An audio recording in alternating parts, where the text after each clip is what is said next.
telling me. Yeah, it's been like months in the coming at this point, it feels like. Dang. Yeah.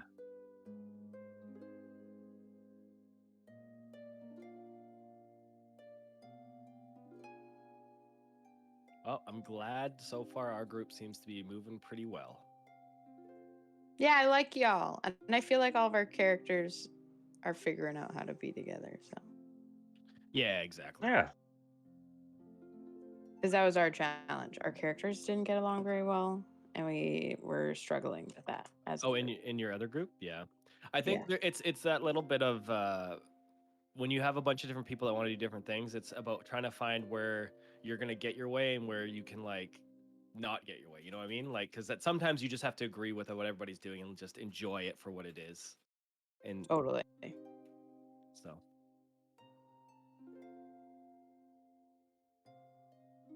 Sorry for the hold up, guys. Oh, it's totally fine. It's totally fine. Mea culpa. But yeah, with that being said, if I'm taking lead too much on decisions and stuff, like you guys can tell me, it's cool. You know. Not at all. I don't think. Okay. You're being so pushy. Thanks, babe.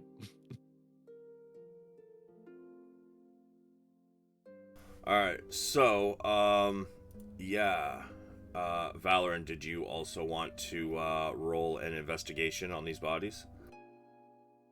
Sure, please. Sure.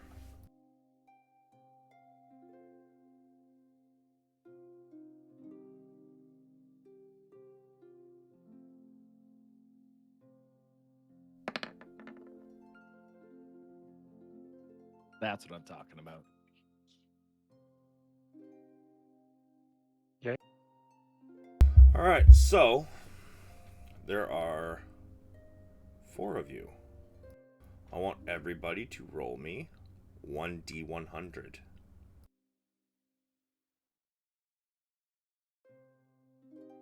Sorry, everyone or just Everybody.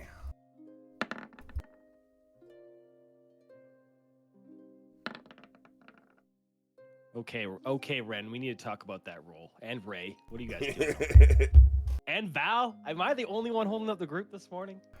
All right, so here is what you guys find amongst them. Firstly, you find a map back to their lair. There's a small X marked on the map, and what looks to be a crude drawing of a cave. You also find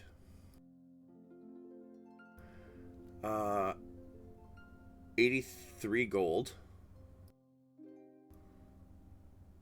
43 electrum, 37 silver, and 23 copper. Okay, can you give me those numbers one more time? Sorry, I was trying to help. I'm going to type it out in chat here.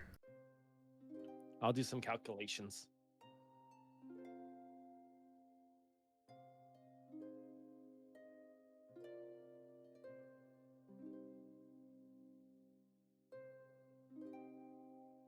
I'm glad the big number is gold. Agreed.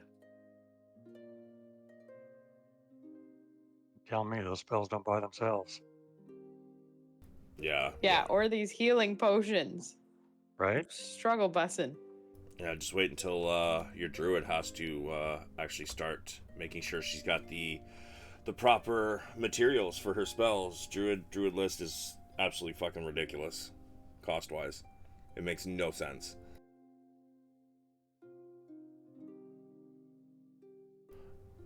And as for your question, Val, sure, why not? Cool. You guys also find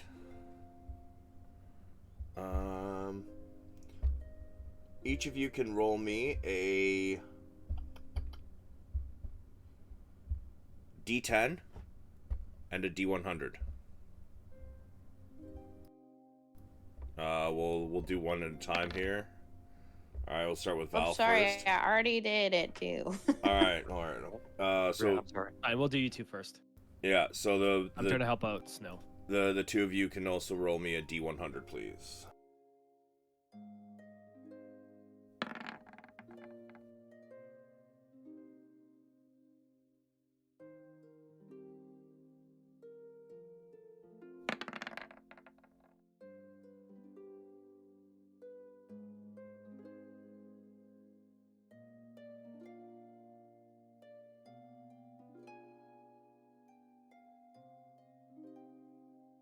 All right, so table 3, number 38.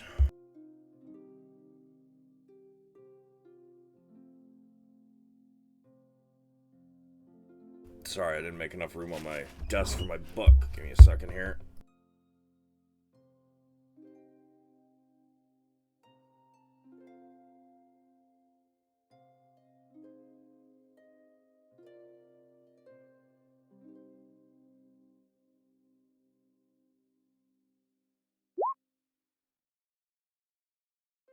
Can everyone add in the numbers to their finances from what I put into chat?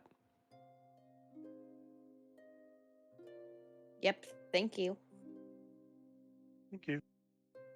No problems. So Ren, you find a small knife. This small knife, is about the size of a dagger, but there are strange cracks along it. But it still seems very sharp and very usable.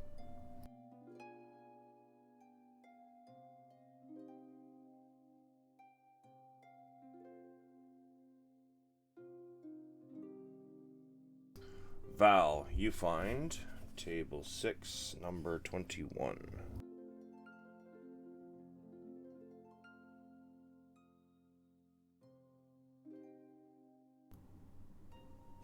You find a wand. At the bottom of the wand, the bottom of the grip of it, it seems to have been carved into a spider. The base of the hilt.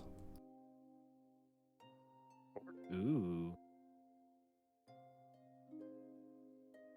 Cam, you can go next. Or Zin, sorry. That's fine. This is above table talk, so God damn. Okay. hopefully those are good. I don't know how the system works.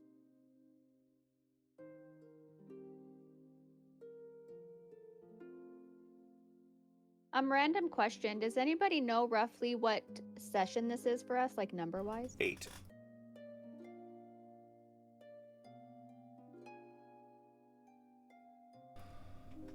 Zin, you pull off one of the orcs. This cloak. It's rough and it's made of a blue-gray leather.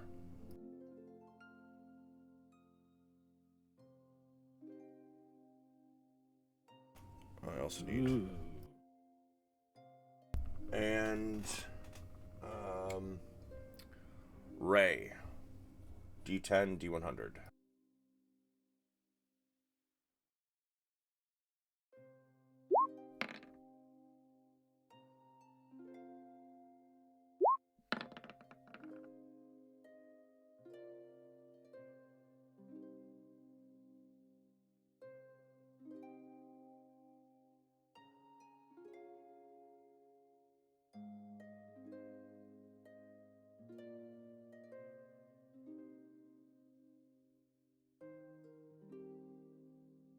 And 8 and 34.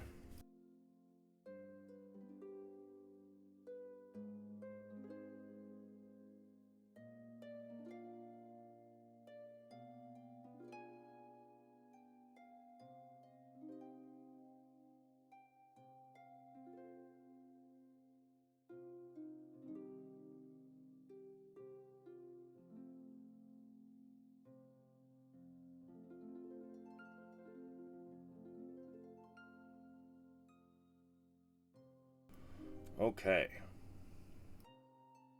Ray, you find a small pouch on the hip of one of the orcs. You open it to see what's inside, and I would like you to roll me 1d4 plus 4.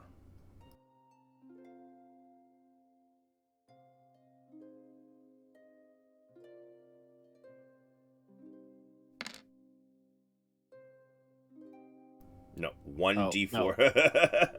So just roll a d4, babe, and he can add 4. So we'll just take the first 4 you rolled there, which was a 3, and then add 4. So Sorry. inside this leather pouch, you find 7 small beans. This Jack and the Beanstalk going on over here?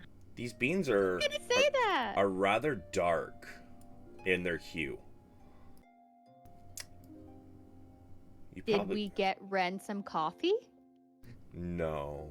Or Coffee.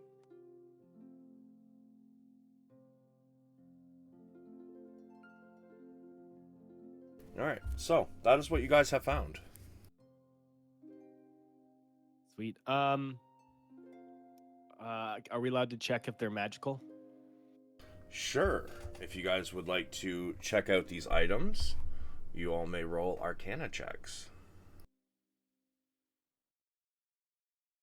Can I show my item to Oops. Valoran to check out? I'd be happy to, and to identify it if you want. Yes, please, because this man's got better rolls than me. Oh, you have the identify ritual? Yeah, he does. Sure. And we have the pearl for it too. Perfect. So, I did not mean to roll with advantage. I'm just a 9, not a nat 20. I wasted my nat 20. I mean, honestly, if you guys are just gonna identify, you guys don't really have to inspect them to see if they're magic. Yeah, I guess because he's got the ability to do it, so we Yeah. can just all hand it to him as a group. So it takes 11 minutes per item. Are you gonna wait until after you guys have finished your long rest before you start doing this, or? Yeah, maybe like in the morning as I'm cooking food and stuff, he's doing it. If you guys are cool with that. Totally cool. Multitask. Okay, Yeah. Yeah, we like multitasking.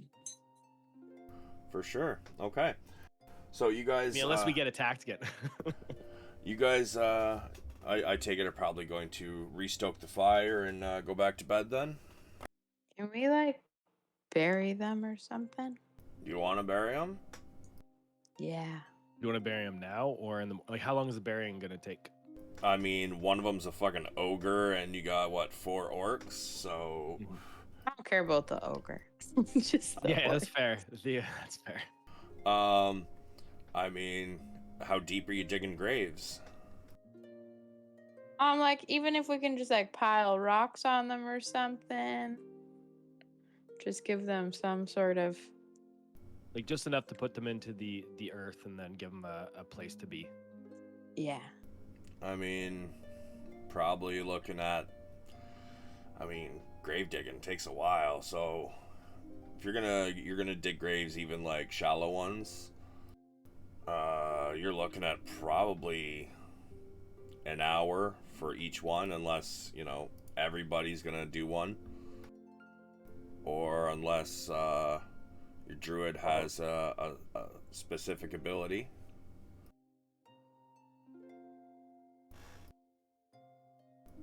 Just I'm gonna check, see if she's got that cantrip. I can I don't think I have entangle. I could cover them with spiky thorns.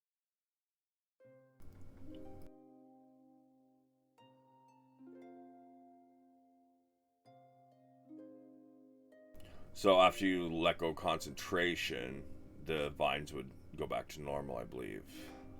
Oh yeah, because it's just a magical thing. I was hoping you had was it mold earth, I think, but you don't have that. So you're looking at probably an hour per body. Or unless we all take one, I don't mind digging a hole. All right, then about an hour if everybody wants to help out.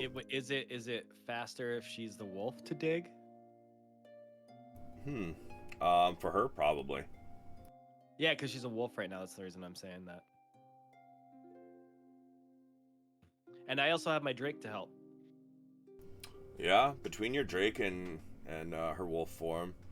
And like, if we all help right now, because I'm okay with that. Yeah. I'm okay helping. So I'll say probably 45 minutes or so, I guess. okay. Sold. Okay.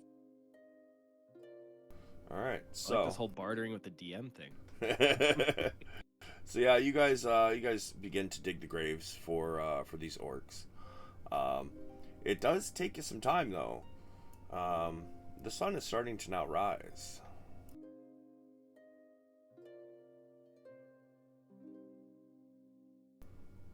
So after you finish, are you guys going to try and go back to sleep as the sun is rising? Catch a couple more hours, or? I'm in for the catch in a couple hours just to make sure we're well rested. As much as I'd love to just go on it, I feel like it might not be beneficial for the party. I'd like to take a cat nap. Oh, good God. Yeah, sure. So you guys, you finish burying the bodies. Takes about 45 minutes or so. And then you restoke the fire and have yourselves extra couple hours sleep there. You guys awake in the morning. Take it, people are prepping their spells and whatnot. And Zin, are you cooking, starting to cook breakfast? I'm cooking, and I've handed my item over to Valerian to kind of mess with and help me figure out what it is. All right. Identifying. All right. So you spend. Can I use my wood carving kit and make a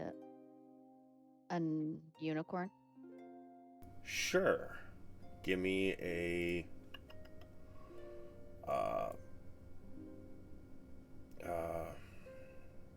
D20 plus Dex modifier.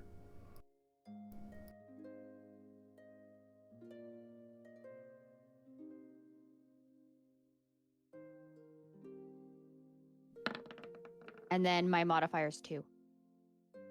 Yeah, this one comes out really well. You're starting to get better with this, carving things out of wood. It's very shapely. It came out almost exactly how you pictured it in your mind. Nailed it. Valoran, you've prepped your spells, spent your hour doing your shit you gotta do in the morning, and then you are identifying these items. The knife is... I'm going to type them all out in chat here. Oh, great. Thank you. Yeah, I appreciate that.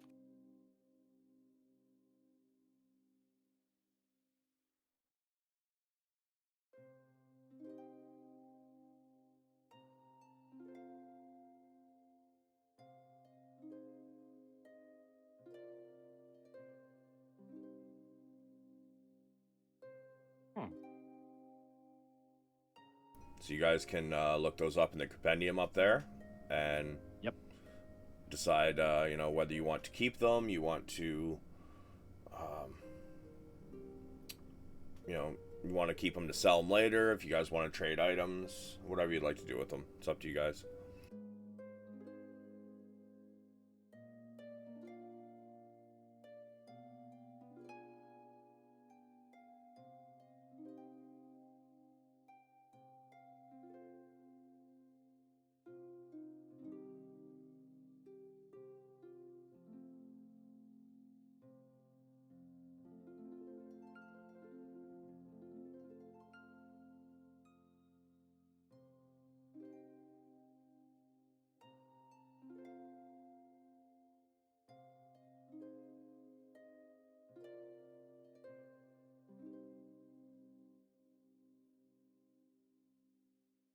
All right, so figure you guys probably pack up, get back to town.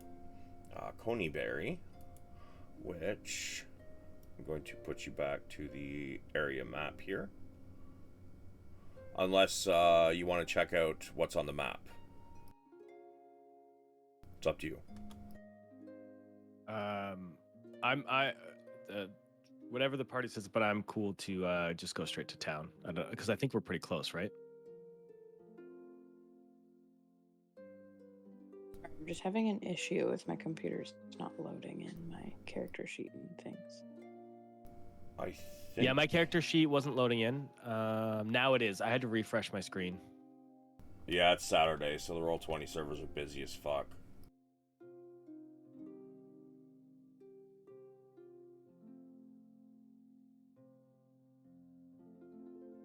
So, I believe. Let me actually read this. Where's the map?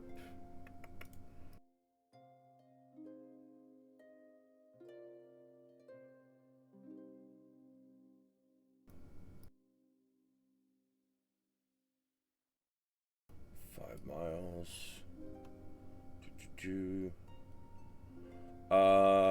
You guys are actually about almost 15 miles from Coneyberry still.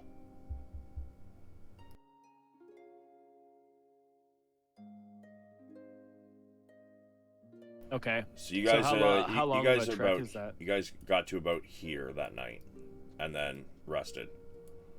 Right. Okay, got you. And Val, were you doing what you had messaged me about before you buried the bodies? Forgot to ask that. That's a negative. I just shot you a message on the Y behind it. Okay. But I will at a later date if it's okay. For sure. Yeah, no, that works. Yeah, so you guys got to, this is where you guys met with the mage, and then you guys got to about here, the very tip between these two, and then you still got roughly 10 to 12 miles before you hit Coneyberry. Okay. How long of a walk is that, roughly? Or how long of a trek is that, I should say? You guys can cover, I believe it's roughly 26 miles in a day, if you're, hauling ass. Okay, so we'll get there like... Probably early evening. Yeah, like 5, like run right before dinner time? Yeah, probably mid-afternoon to early evening, somewhere in there. Okay. Or you can go down to Wyvern Tor, where the map leads. It's up to you. Oh, the map. I forgot about the map.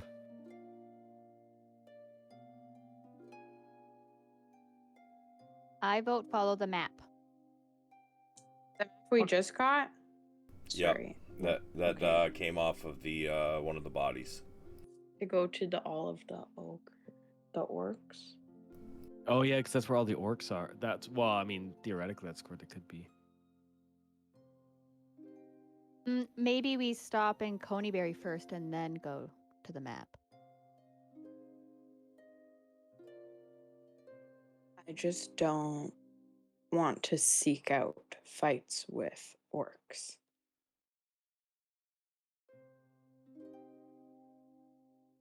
Is there somebody maybe in town that can analyze the map to see what it's for? Is it for a treasure or a group, you know what I mean? So it was basically you guys are aware that it's probably their lair, like where they have been staying. Okay, yeah, then let's not do that. We may not want to go there to fight, but Ren, do you have any desire to meet them? No. Totally understandable. Should we burn the map then and call it done? I think we just... Ren thinks we maybe pocket it just in case we ever need that information. But I don't want to risk fighting my people. Okay, my friend, I will let you hold on to it then.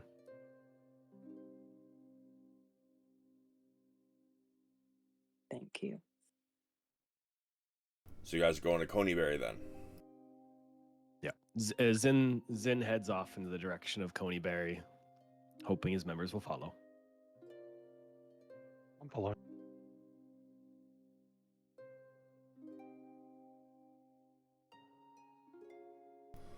You guys come back to Coneyberry, and as you enter town,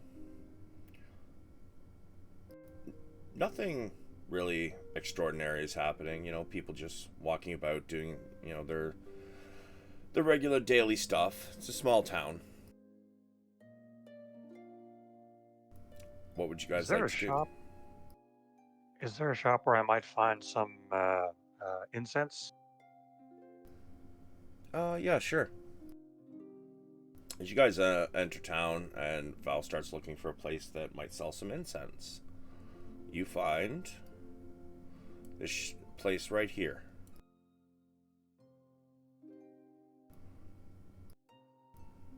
It says the sign hanging out front. It has a what looks to be like a crystal ball on the sign, and etched into the wood says Arcane Bob's Magic Emporium.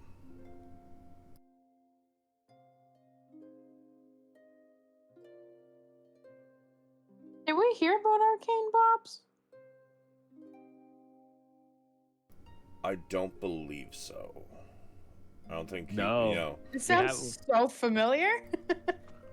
Arcane Bob is a character I use in like pretty much all my games. He's like my version of Mordenkainen. That's so funny. Okay. Continue. Yeah, you see the sign, the crystal ball, and Arcane Bob's Magical Emporium. Got it. About what time of day is this? It is early, late afternoon, early evening. It's roughly, say, 4 o'clock. Okay, then I'll stick my head in and see if he's still open. You open Can the I door. follow him? Sure. Zin will kind of jaunt in behind them. As you open the door, you hear bells dinging. You look up and you can see that there are bells kind of like hanging on a piece of metal, just kind of protruding from the door frame. So as your door opens, it hits them, lets whoever's in there realize that there's somebody there. At first, you don't see anybody, but you hear a voice. Hello! Welcome to Arcane Bob's Magical Emporium! What can I do for you? And seemingly out of nowhere, this elderly man seems to appear.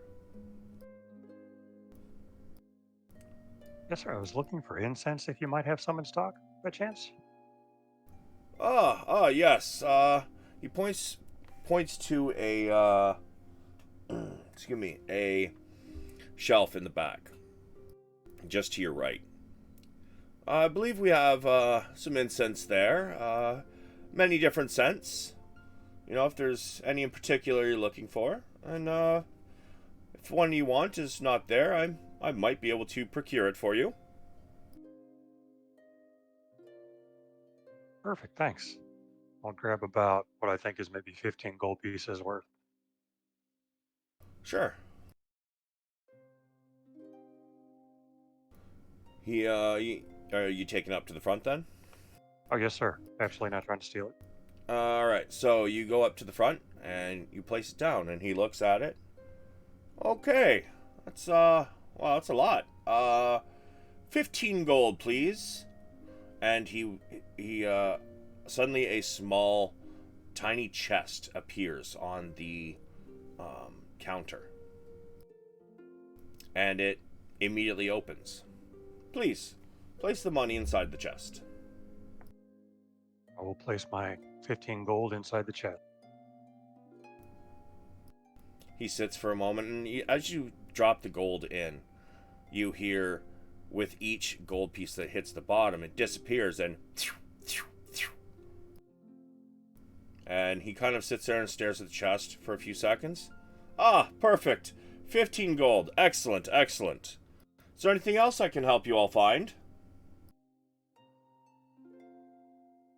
Can I kind of just like have a browse and see if there's like anything that catches my eye? Sure. Among the shelves, there is mostly material components for spells and things like that. You know, there's golden statues, there's incense, you see some pearls, troll fingers. You find many different, like, strange monster body parts in, like, jars and vials. There's some bits of wooden vials, pretty much anything you could ever need for a spell. Is there an acorn? You know what? I'm pretty sure at some point that there's probably a spell that requires an acorn, so sure, why not? There's an acorn. Is it gilded? A gilded acorn. Sure. May I please ask the shopkeep how much this acorn is? I just walk up to him and I do the whole Puss in Boots cat eye thing and just hold the acorn up at him. He looks at it for a moment. He's like, well, I'm guessing you need this for a spell, right? Yeah. And does the spell component have a price attached to it? Oh, yes, it does. How much is the price? It's 200 gold. Well, that, the gilded items are quite expensive. That one there, I believe, is, and he seems to be, almost like he's looking at a book. His hands are out, and he's flipping, he's got something, he's got his one hand raised like there's something in it, but there's nothing there. And his other hand is flipping through, you can hear pages turning, but there's not a book in his hand. That one there is 200 gold. Can I ask him if he's willing to let it go for cheaper if I offer my services, if he needs help with something? He's intrigued. And, what, my child, is it that you could help me with exactly?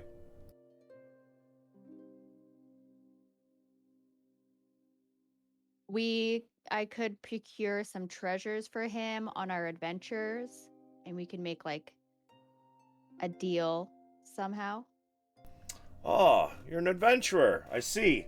Well, the problem with that is that should you take the gilded acorn and then you meet an untimely end on your adventure, I mean, I am out the gilded acorn and possibly a new friend. That doesn't suit me very well, you see.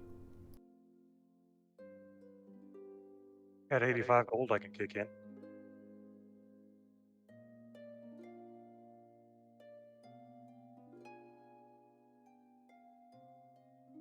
I could take up a collection among the party.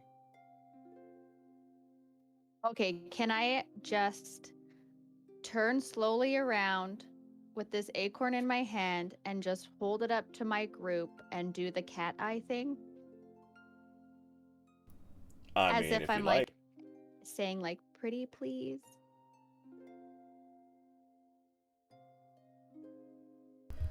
He stops and the man's image kind of shudders for a moment. And then comes back to his proper shape. You know what? There is something I am after. What is it? You do a job for me, and I will give it to you for free. Go on. Not far from here, somewhere in the forest, to the north, there is a banshee.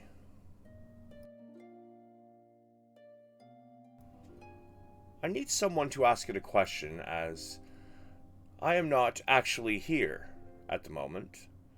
And to prove his point, he puts his hand through the counter in between you. If you were to get some information I am after from her, then maybe you can have the Gilded Acorn for free. Okay, after hearing this, like, Ray is a bit excited. Her tail is kind of waggy, and she just looks to her party and kind of asks if it's okay to help out this shopkeep.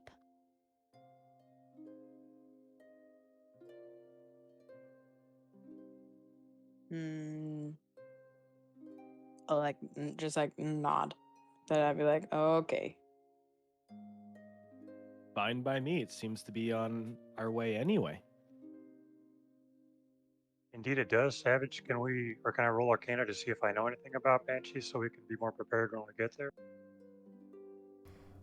So you guys know, that you guys were heading there anyways to ask a question.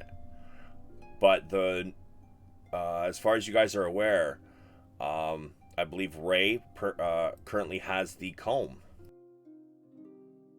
Yeah, because we were supposed to trade the comb for a book. No, you're supposed to trade it for an answer on the whereabouts of the book. Yes. But you're also aware that you can only ask this Banshee one question. A group can only ask one question, or a Yep. person can only ask one question. Oh. She will only answer one question. So if we split up and went individually, is that what you were getting at? She may or may not appear. Yeah. So what is the question that the shopkeep would like us to ask? She once had a spell book. I wish to know any information on where it might be, or who might have it. But for this deal to work, you must swear that you will only give the information to me, and me alone, never to be spoken again. Oh, shit. This is so it's the same question, right? Yeah, but we're only allowed to tell it to one person effectively. Yeah, that's what he's saying. Like, for this Okay. deal to Yeah. work, you can only give him the information. And he will, if you do this, he will grant you the Gilded Acorn for free.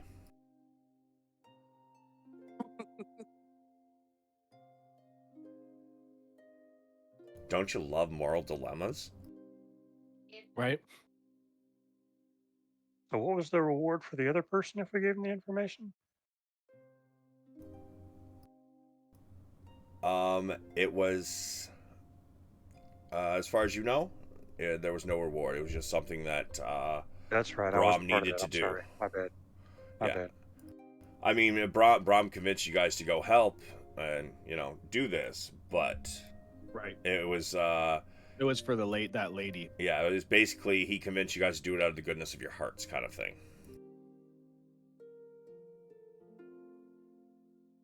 I would argue that we're previously committed. But I'll kick in for the chest or acorn.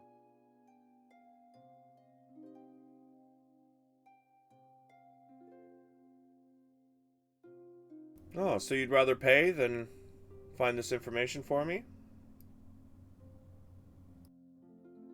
I've given my word otherwise. Shame. 200 gold then. I only have 61 gold pieces. I have 40. Will he take Electrum?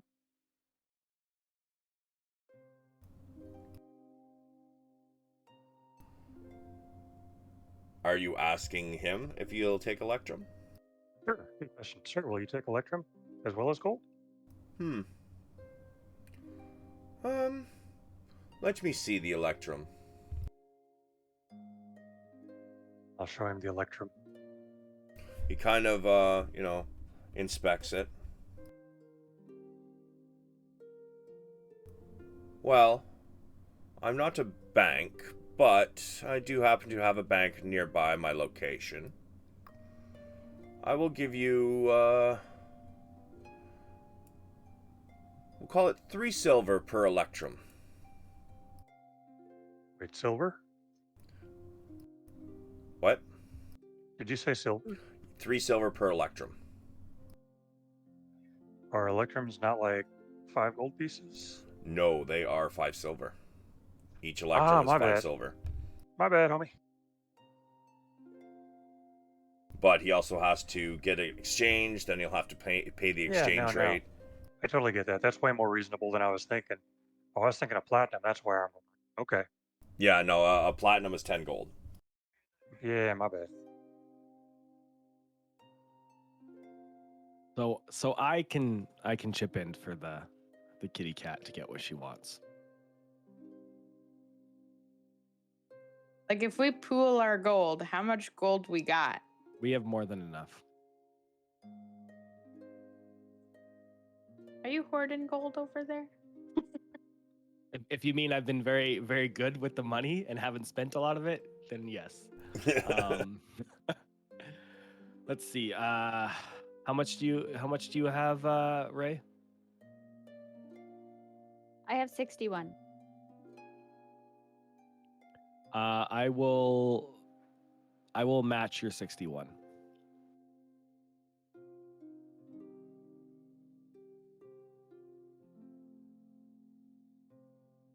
So that is 122. Yeah, 122. I'll kick in 50 if that works.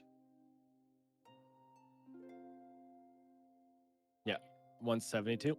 Ooh, I'll be poor, but I can give you the other. Wait, before 28. Matsia steps in, Zin steps over to the clerk and says, "My, what a fine establishment you have here today. It seems this this gilded acorn is quite important to my friend, but we do appear to be just a bit short. Would you be so kind as to cut us a bit of a deal? Maybe give it to you for, let's say, 170 gold coins?" Give me a deception.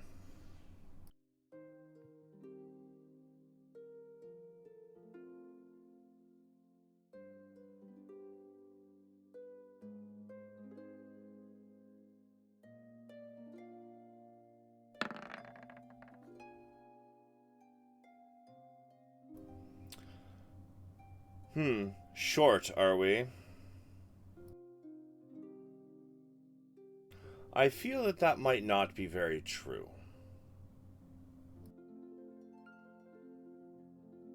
And he kind of smiles wryly. Can I try to offer him one of my bear carvings as like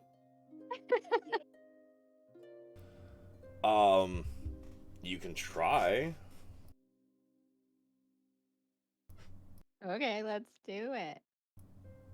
So you pull out this small bear carving. How well did you do on your bear carving? She rolled an 11 on the second one, which is the one that she hasn't given yet. He looks at it and he's like, although that is very cute, it unfortunately will not pay my bills.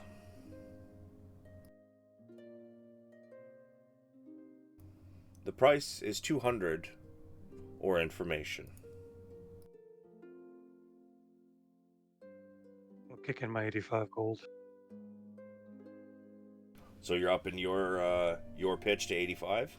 Well, you won't need all of the 85. We were at 222. No, listen. We're at 222, so that means you need 78. So there'll be some change left over. Well, And we can share what's left over. God damn it. Hold on a sec.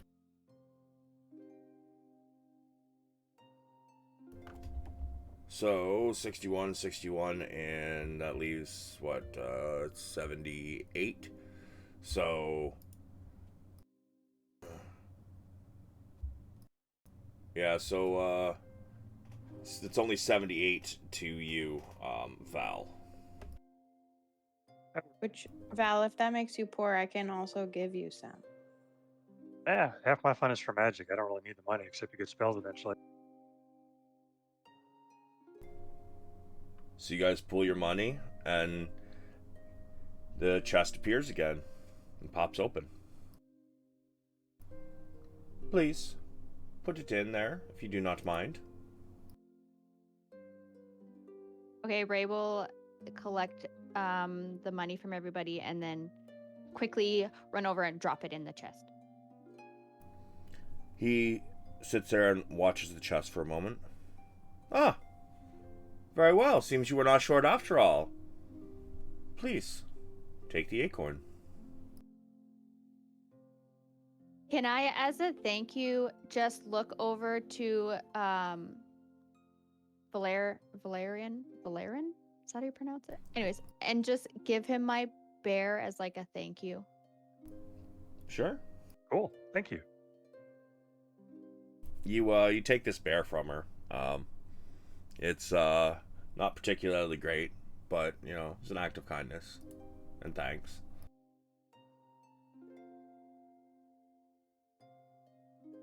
Thank you. So, Thank you. Arcane Bob says, "Well, is there anything else I may help you with?"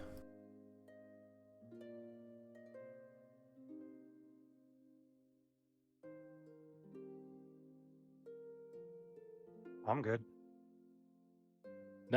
Nothing from me. I fear I've spent my funds for the day. Oh, I'm already happily skipping outside while my tail is wagging. well, by all means, if you're ever back in town, come find me. You will find many of my shops across the lands. I'm mostly in Waterdeep these days. I have a few different shops there, and you know, spread out all along the Sword Coast and in other spots. I'm sure you'll see me again at some point. Good day. And like that, he just disappears. The chest and him. And you guys are in the shop alone again.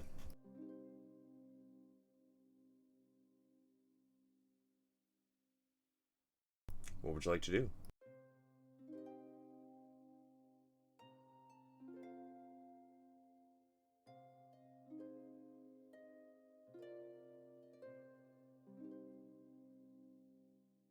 Can we maybe see if there's somewhere to get... Oh, sorry, go ahead. No, it was all good. I was just also gonna say, like when we walked into town, what other sorts of businesses did we see? You know, there's a blacksmith on the outskirts. You know, there's your typical small town kind of thing. It's mostly self-sufficient. There's farms on the outside of town. Blacksmith, leather worker. You don't really find a tailor. A general goods store. A town hall.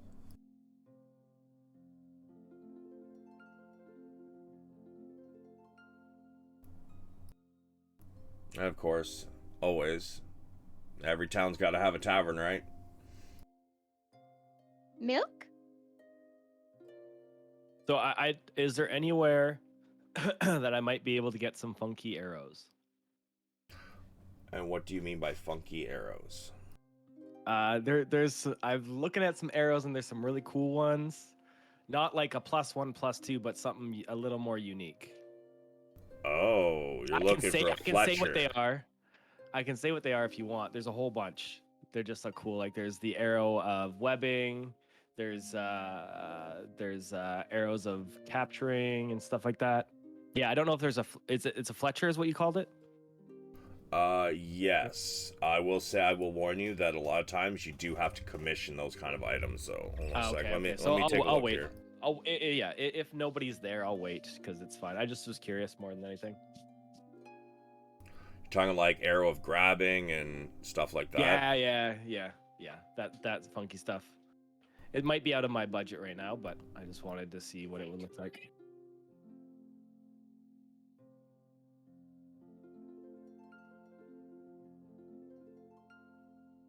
Yeah, these most of these arrows are probably going to be a little bit out of your price range right now. All right, that's fine. That's fine. Then I'm good. I'm good. Okay. I have fun arrows to deal with for now, anyway.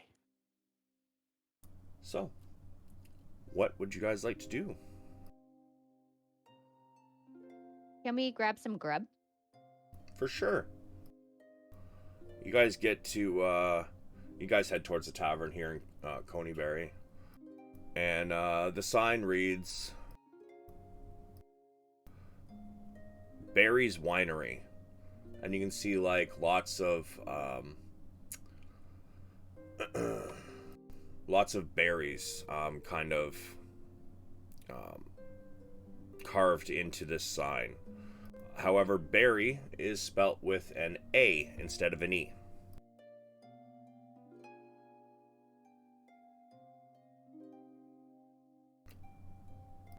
Do you guys wish to go in? Yeah, Zin walks up to the door and opens it and steps in. For sure. As you guys walk inside, the smell of cheeses and wines and honey mead kind of like hitting a brick wall. It just kind of slams you, but it all smells really good. You can see on some people's tables, they've got some people are drinking out of mugs, others are like wine glasses, and most of the tables seem to have a charcuterie board. Thinly sliced meats, slices of cheese, pieces of bread, and crackers, and even some sliced sausages. Behind the counter, there is a dwarf man sitting there just cleaning different mugs. And he sees you enter. Ah, don't see many like you around here. Come on in. I'm Barry.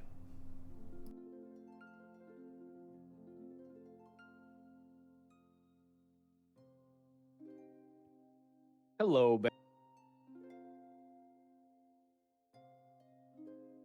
Sorry. Hello, Barry. May we get some food from you today? Oh, of course, of course. We have a fine selection of meats and cheeses, fine breads, and our own homemade beverages. Is there anything particular you're looking for today?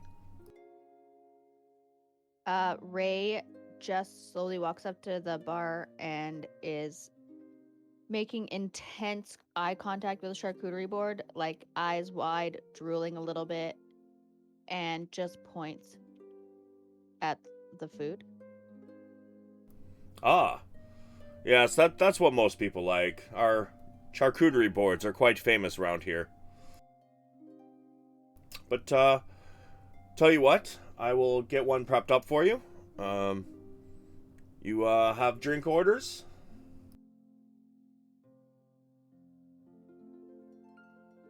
Do you have Oh. milk? Don't know if we have milk, but I mean, we have cream. One, please. Sure. I feel like Ren is just like looking around because this is just like a wee bit like fancy feeling. It's like your strongest mead. Ah, that would be my favorite myself. We have a wonderful honey mead. We keep bees just outside of town. They make all the honey for us, and we turn it into mead. It's quite delicious, I assure you.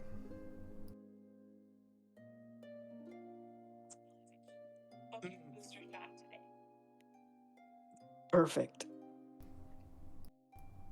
And for you two gentlemen, I will have the same as Ren. ah, very well. And you? Just water, please. That's water. I mean, I'm sure I could scrounge up some water. Let's go find yourselves a table, and I'll have your order brought out to you. Give me 1 second here. I just need to grab a pack of smokes out of my freezer. Not a problem.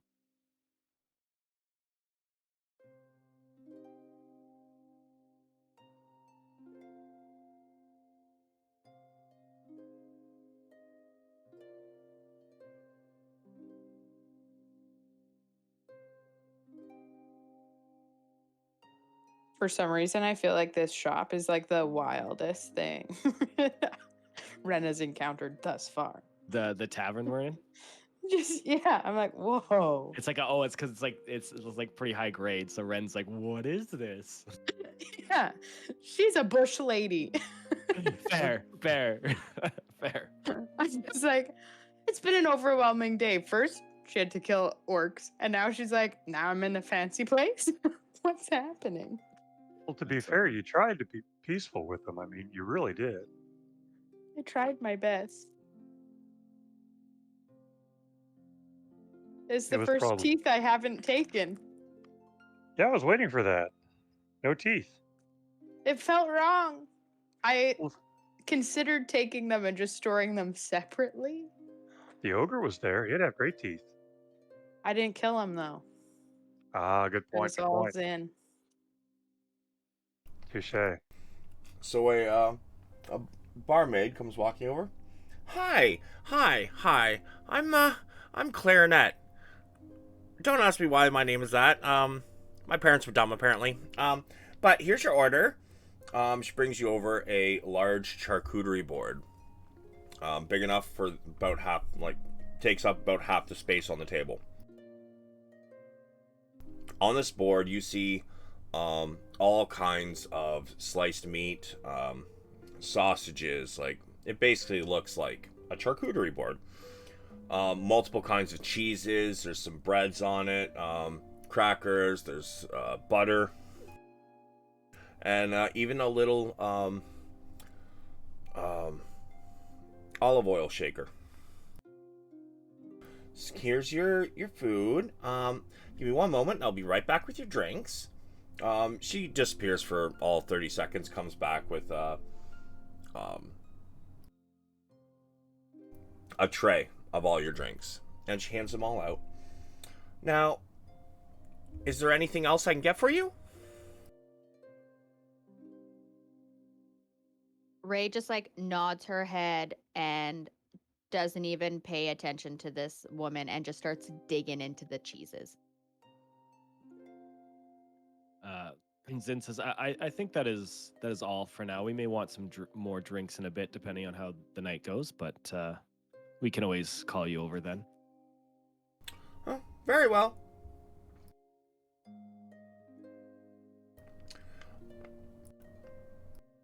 She goes walking back to the bar. How much money is it? She hasn't asked for the payment yet. And nobody asked her. All right.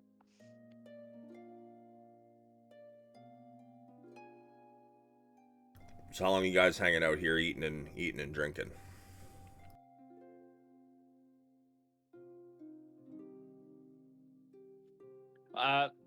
Zin turns to the groups. So what shall we do next? Shall we find a place to spend the evening, or are we going to attempt to head out and maybe camp just outside of town?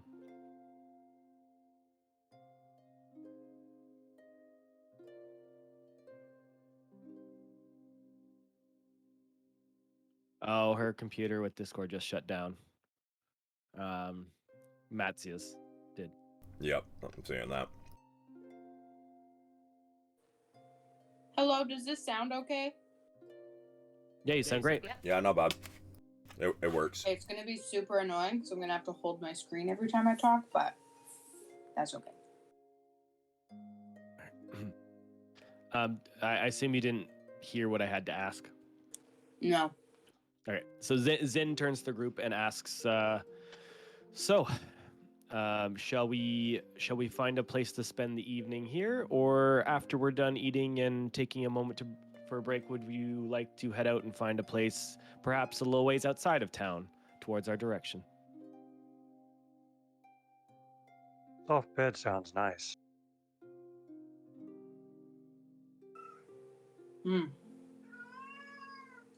We'll just fancy all night. Oh, fancy all night. All right then. A rest it is in town we shall have. Food and bed? Zin starts to sip on his ale. Savage, can you describe for me how it tastes? Yeah, sure. This mead has it's a very strong honey flavor. And although you can definitely tell that it is strong with alcohol, the flavor of it is not intrusive. It allows the honey and some of the berries that are in it to you taste them slowly, like one after another almost. So first you get the strong taste of honey, and next there's a hint of blueberries and raspberries and strawberries, and then it finishes with you feel like it was probably aged in like an oak barrel. Zin, after taking the mug just away from his mouth, bobs his head back a little bit, and then with a little bit of a smile, he takes another sip.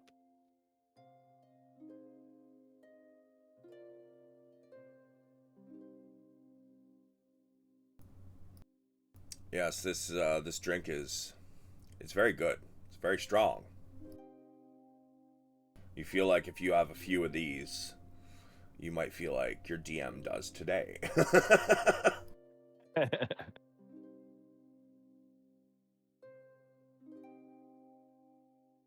I am just like full paws deep in this charcuterie board with like crumbs of cheese on my face and just like a crackery mess underneath me on the table, and I'm just purring like crazy.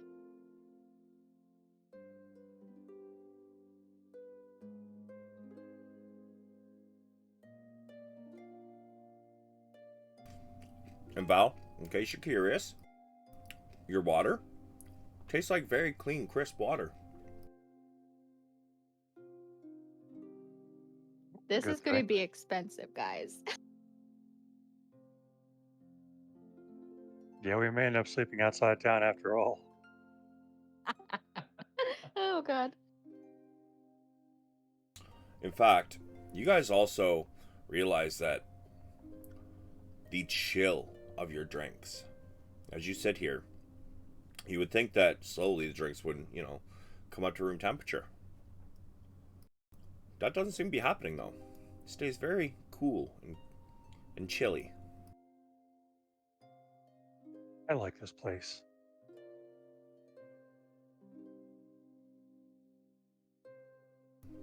The bread is very fresh, too.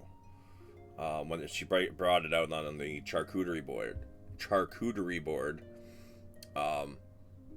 it was still steaming when it was cut open. This is some of the freshest bread you have ever had in your life.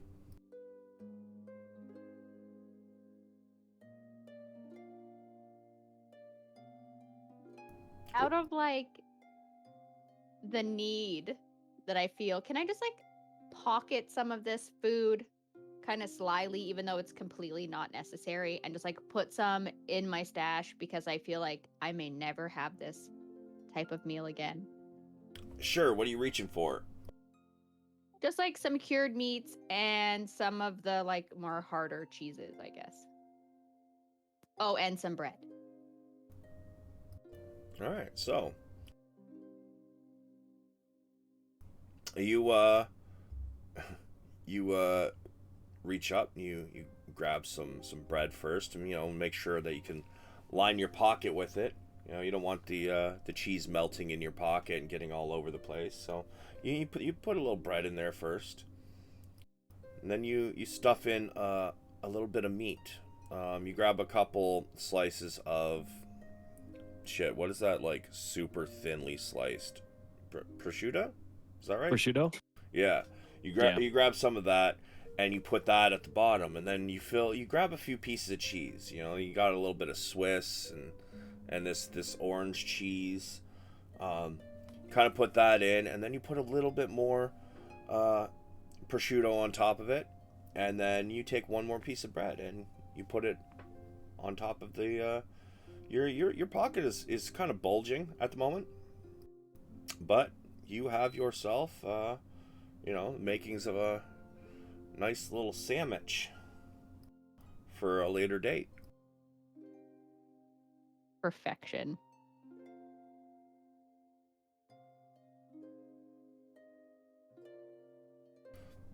The barmaid comes back over. How are you enjoying your food and drinks? Are they good? They are indeed quite nice. I'm really enjoying this honey mead. Ah, yes. My berry makes the best honey mead around. And she kind of looks back to the bar and she kind of like waves to him. He smiles and waves back. Kind of like jokingly rolls his eyes at her. Oh, that's cute. Well, if there's anything else I can get you, by all means, don't hesitate. Clarinetta. That's my name. Give me a shout if you need anything. Sorry, I forgot it there for a second. Not a problem. Before she walks away, can I just like rub some of the cheese and crumbs off my face and then sit up a little bit straighter and then ask her how much we owe her for all of this? Well, depends. Are you planning on staying the night, or are you just here for dinner? That depends. How much is dinner? Well,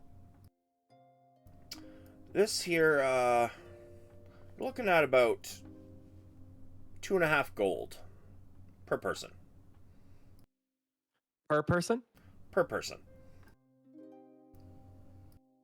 And how much is a night stay? That one's about 5 gold per person.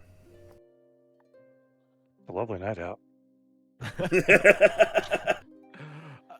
All right. I think we'll discuss the night stay amongst the group, but for now, if no one has any qualms with it, I will comp dinner for everybody. Shit, fucking money bags Thank over you. here.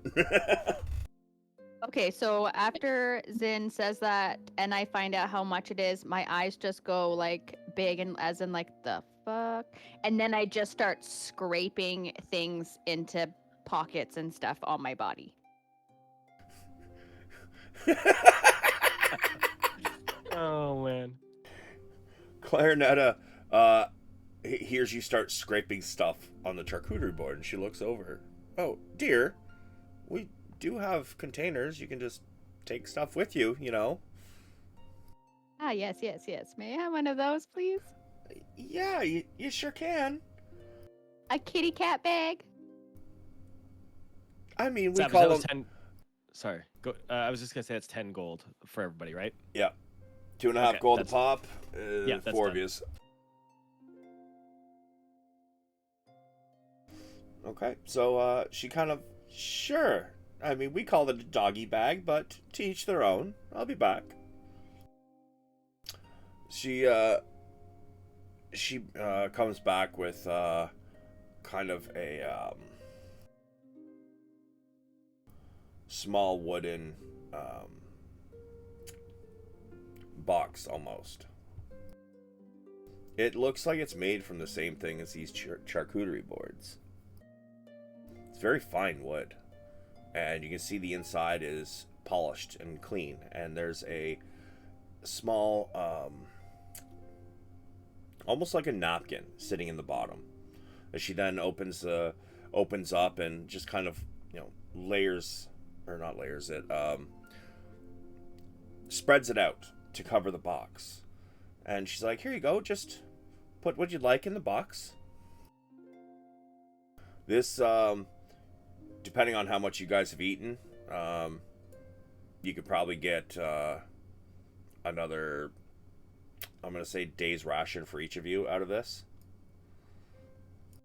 Damn.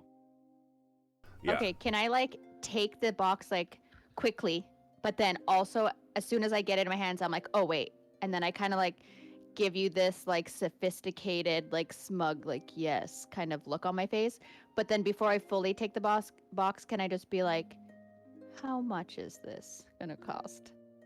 It is included. It's very rare people can come in here and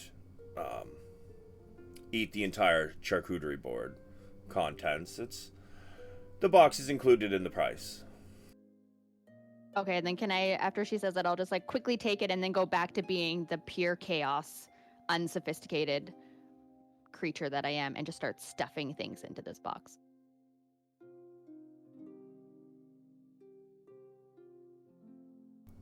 She... Jesus Christ. She's kind of taken aback as she kind of like watches you do this, and she kind of like turns and she's kind of like, you got your back to her, Ray, so you probably don't notice, but everybody else can see her. She kind of looks back at Barry and kind of like tries not to giggle, and he's looking over just smiling.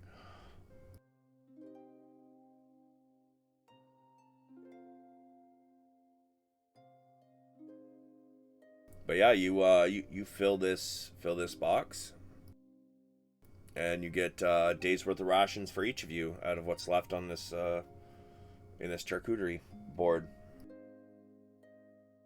Perfect. I like secure the heck out of that in my bag so that we don't lose it.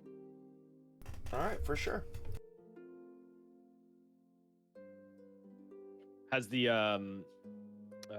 what's her name left us? Yeah, she went back to the Okay, back to the bar. So Zin turns back to the group and just puts his hand on the side of his face. So this place is bougie. Fucking bougie. I just like wipe the cheese and crumbs off my face and just say like, I'm good to go.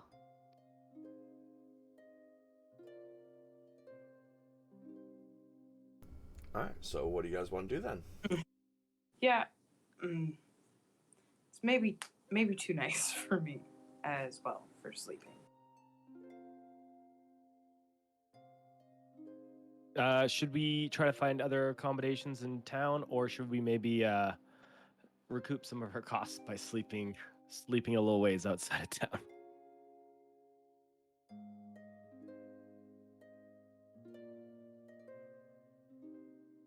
I'm saying let's figure out where we're going and start that way and maybe walk an hour or two and then call it a night. Sounds like a great idea to me. I'm more comfortable in the wilderness anyway. Yes, I like this plan. And I just tap that part of my pouch where I just put the food in there and just like nod. I'm good. Yeah. What Savage? What time abouts is it today? At this point, it's probably like, I don't know, how long did you guys stay in there for? With your charcuterie board and your Probably, drinks? I assume like a couple hours. Like we're probably. Well, okay, maybe not. Like an hour, like maybe just over an hour. You know, because it looked like we all had one drink and some food. So. Okay. So it's probably about roughly 6 o'clock in the evening. Oh, okay, so we could walk for a few hours then, I guess, if we wanted to. Is that what you guys are doing? Let's go for a walk. Got to work off all that cheese. Yeah, that works for me. So, I'm a cat. My life is cheese.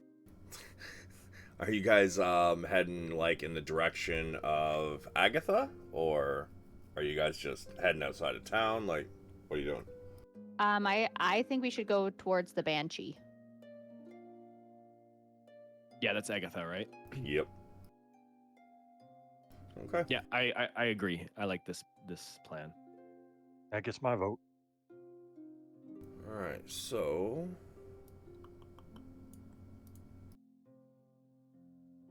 let me see. So you guys walk about. What's that? That's roughly. So that's 5 kilometers. You guys walk for maybe 30 minutes to the northwest. And at this point, you guys are beginning to see the edge of the Neverwinter Wood just ahead of you. Oh man, it's close.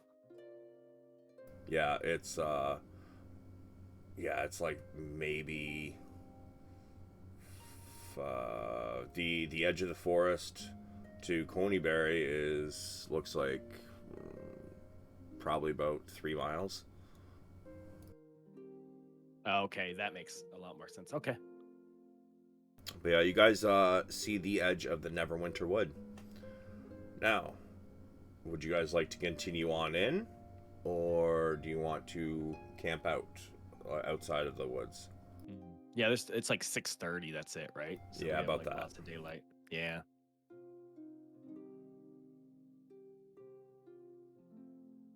Zin turns to the party and says, I mean, the dark doesn't bother me anyway, but but sorry, but I know that that is not for all of our members. So, would you guys like to continue a little ways, or would you like to set up camp here? I'm fine walking.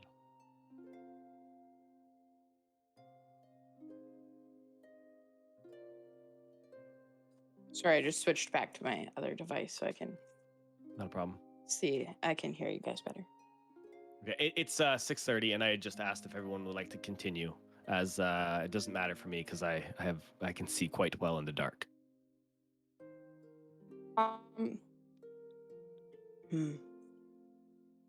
The woods at night can be scary, but since we are a group, I am comfortable going forward if you like. Sorry, did the group stop walking to have this discussion? I just turned back to everybody, so yeah, I assume we would just pause for a moment. Okay, so like in my like sleepy full belly coma, I just keep walking into the woods.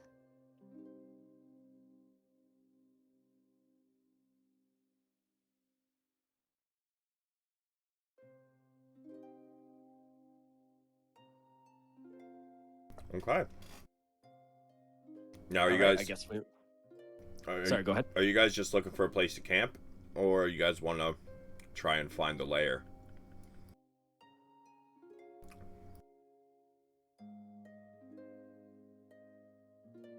I think we should try to find the lair since we've got some time.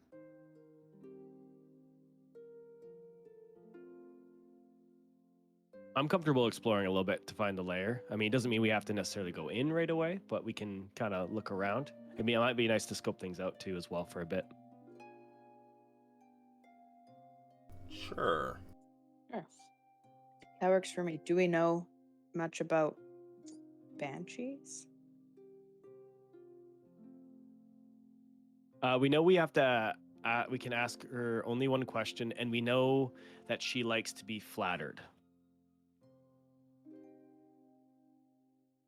That's all we know. And my assumption is banshees are probably more out there at night than instead of the middle of the day.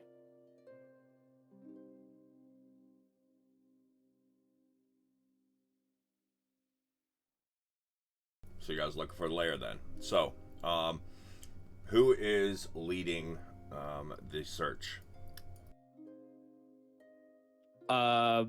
Zin will head off in the direction and attempt to lead.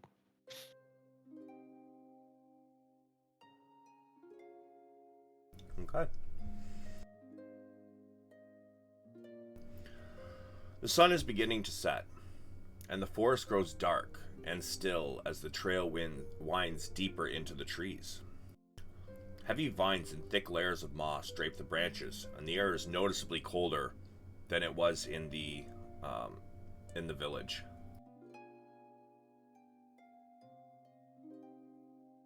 Rounding a bend in the trail, you see a screen made from the warped branches of trees, standing close together, woven into a dome-like shelter in the shadows. A low doorway leads inside.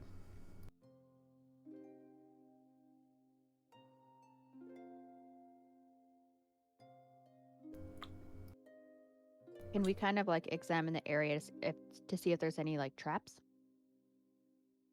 Sure.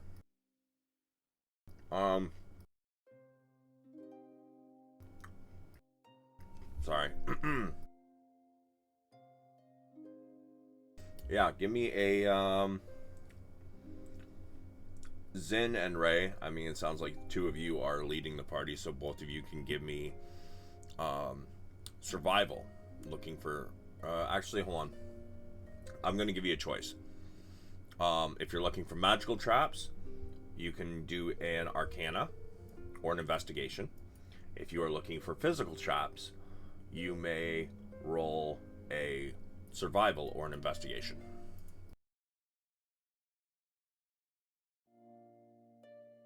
Bruh. Can My you God. can you get how far into the woods we are again? You guys only traveled pathway only led in about maybe a mile, maybe 2 miles into the forest. Bruh. Yikes. Yikes. We have no clue. You don't see any traps. All right, Zin goes to start creeping up towards that door then.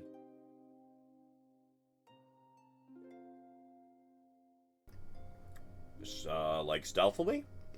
Yeah, I'll be stealthy because we're kind of getting close to an area where things might be here. Alright, give me a stealth. Damn. That's a nat 1, just so everybody knows. It is, but skill checks don't crit fail or crit succeed. No, I know, so. I know, but I'm just saying that's so bad. That's 2 nat 1s in a row for our crew. Get it together. Yeah, we're failing you. Sorry. As Zin creeps up, what are the rest of you doing?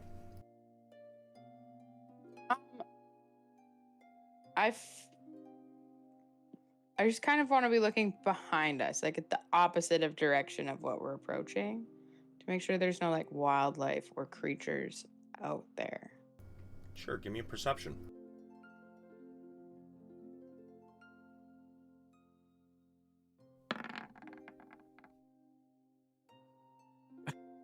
You don't hear anything. You guys! We're so good. You hear nothing. If it wasn't for being able to hear your own footsteps, you'd think you were deaf. Can I also look around to see if I hear anything around us? Sure. Give me a perception.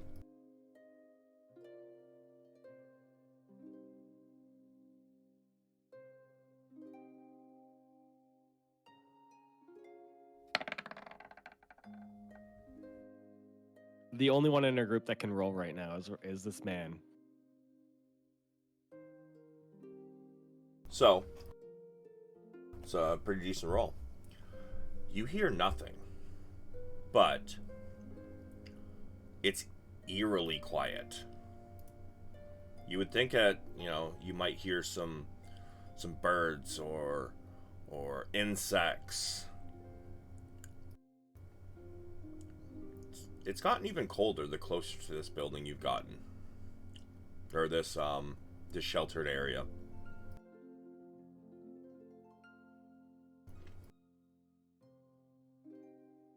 Is there like a stick or something that I can throw?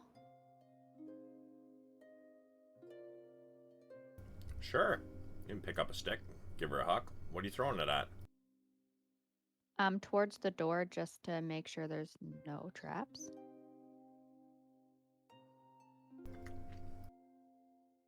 The stick clatters against the door and falls to the ground.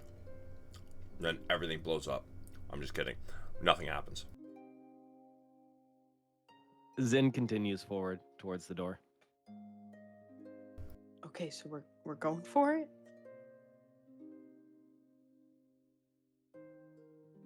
A home of sorts is sheltered within the dome of woven branches. It is sparsely furnished with a chest, shelves, and a table, and a reclined couch. All of it old and of elven craft. Now you can see this because the door is slightly cracked open.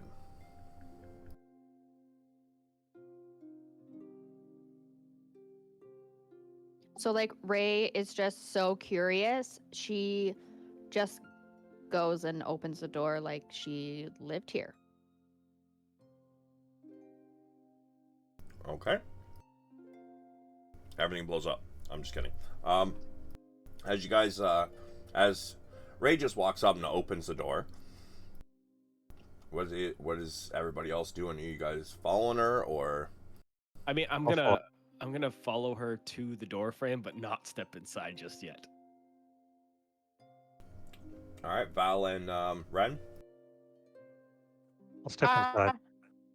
Yeah, I'll Sure. like keep watch behind us, continuing to like I'll back towards the door rather than front towards the door. Okay. So Ray and Val head in, while Zin and Ren hang out outside. Ray, you were the first one in the door. The air grows cold, and a powerful feeling of dread grips you. A cold, pale light flickers in the air, rapidly taking on the form of a female elf. Her hair and robes waving in a spectral wind. She might have been beautiful once, but a hateful expression twists her features now. Foolish mortals! What do you want here? Do you know what it is? Do you not know it is death to seek me out?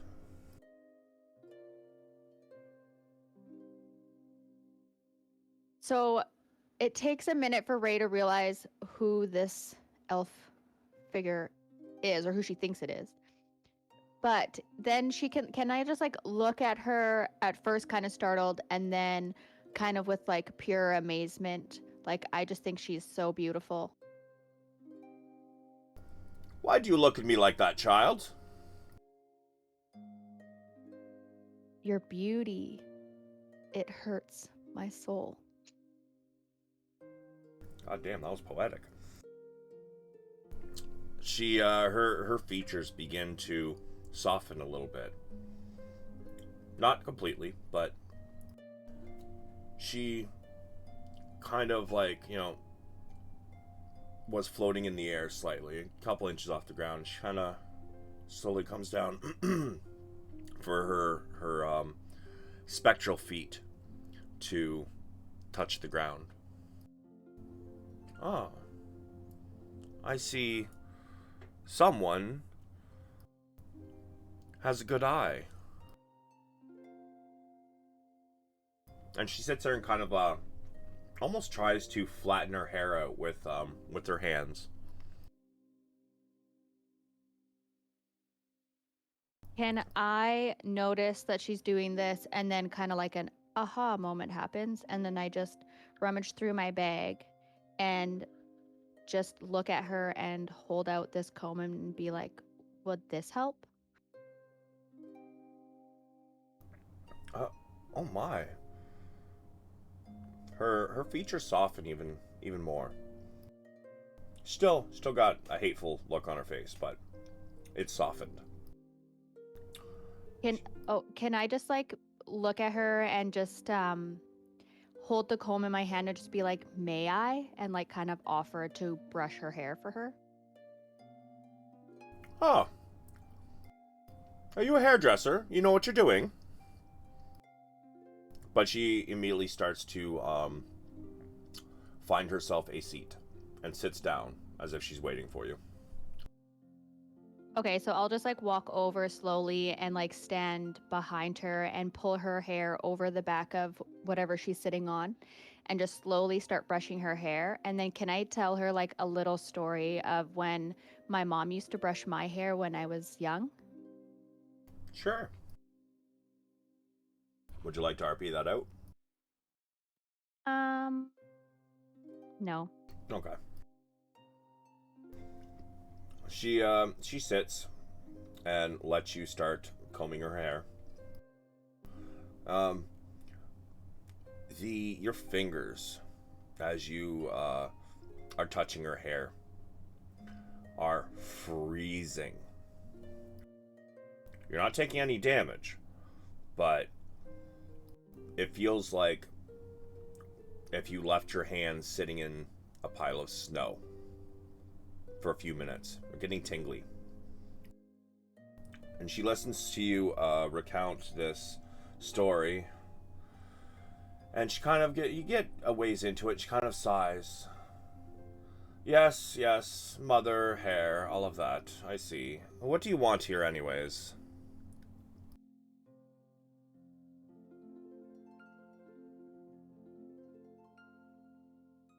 Can I just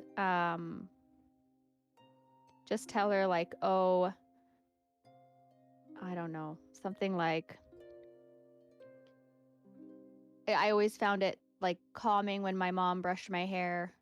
So I thought maybe, I don't know, she lives alone in this house, that she might like some interaction. And then can I like sneakily, not sneakily, but like slyly say something about the book? That one I'm going to need you to RP out because I need to know how you're going to do that.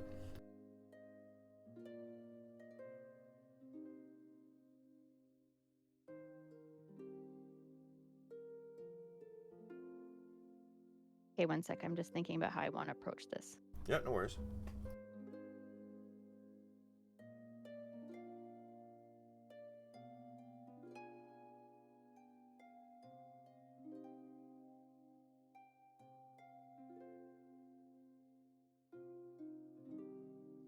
Can I actually, instead of saying something about the book, can I just kind of stumble over my words and be like, I didn't ask your name? You come to my lair and do not even know my name? I am Agatha. I'm a great diviner.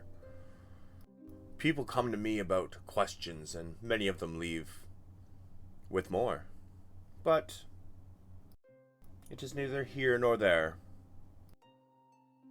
You enter someone's home and you do not even know their name.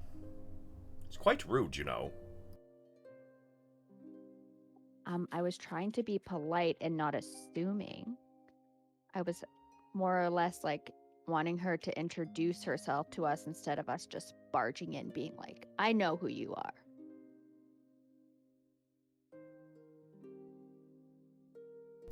Well, what is your name, girl? My name is Ray.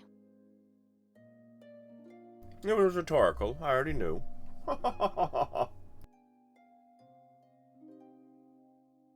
Okay, I give a little giggle, but I also, yeah, just a little giggle.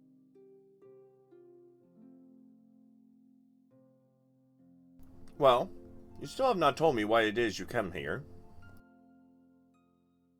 Okay, so I stop brushing her hair and then I come around in front of her and hand her the comb and say she can keep it if she likes. And then can I sit just across from her and look at her and be like, I did have a question. Okay. Val, what are you doing during this whole interaction? Are you just standing there watching? Since it seems to be going well, I'm watching, trying to keep my mouth shut and stay the heck out of the way. All right.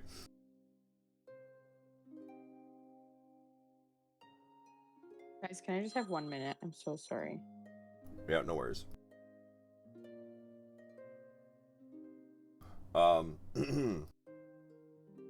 So, and Zin, what are you doing during all this? Can I hear it? Yeah, it's not a big place.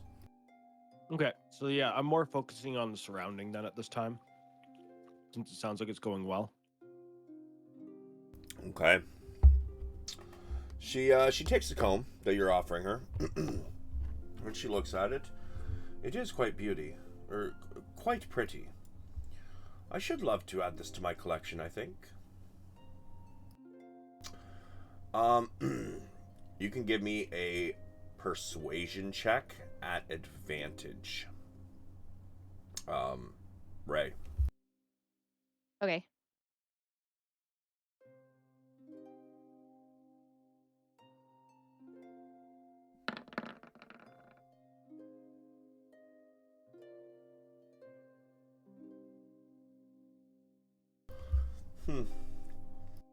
Very well, she says.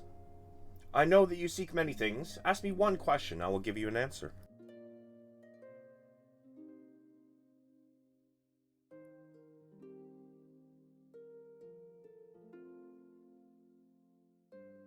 Can I ask her about the book that we're seeking?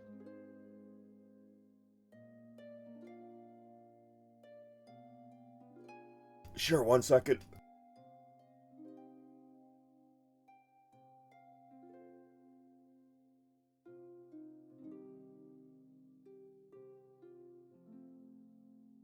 Sorry, I'm choking. No, don't die. We need you. I have to roll Constitution for that. Oh, for real though. At disadvantage after last night. Is everything you're not rested this day, so everything's at disadvantage. Oh, goddamn. Choked on a chip nut. I think it's still stuck. Give me a sec.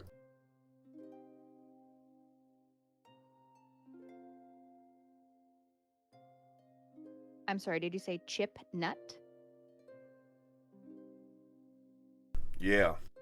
I don't know. When I was talking to somebody yesterday, they said they were drinking, but they're going to keep it tame because they had a D&D session today. You know, I think I recall that somewhere. Yeah, it didn't go that way though. No, I noticed when you're Never taking me to does. drink with you and your friends. Sorry, I think I've got a piece of one of these chip nuts stuck in my throat. You're fine.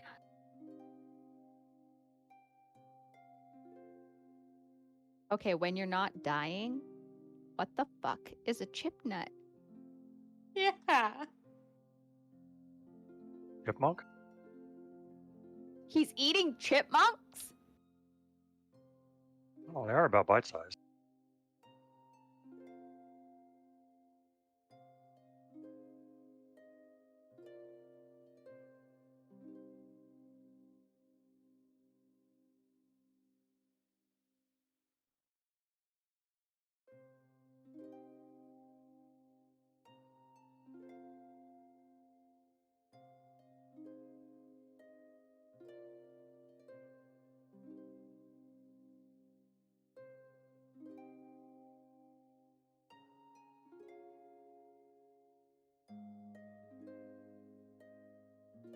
Okay. I think I'm okay. God damn. So, you're asking about Bo Gentle's spellbook. Yep. Okay.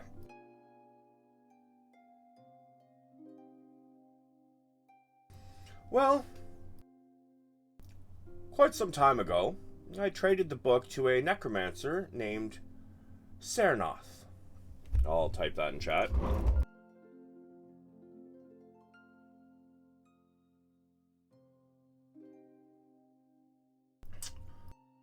It was about 100 years ago. He was from the city of Ireabor. I will also type that out.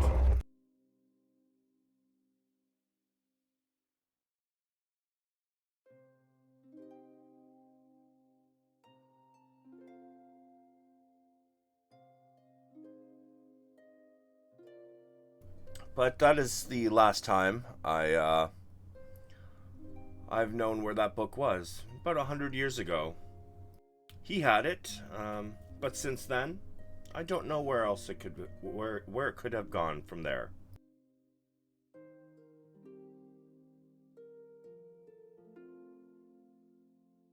Okay, I'll just say thank you so much for your time, and then slowly start to get up to leave. Before you even get your sentence out, she disappears.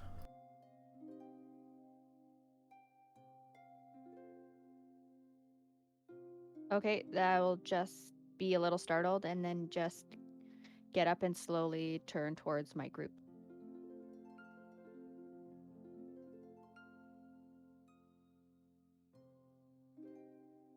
Oh wait, can I examine the room? You said there was a chest in here. Let me see.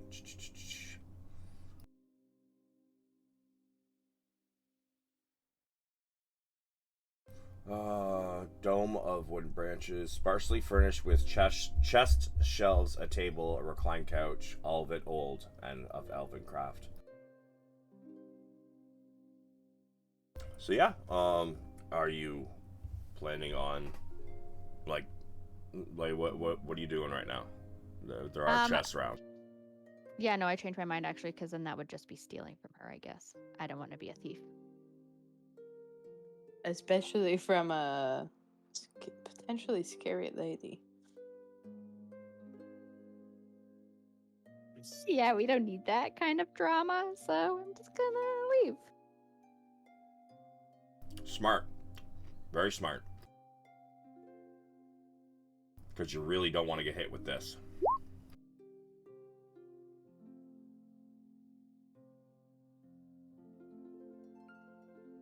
Damn. Oh my god.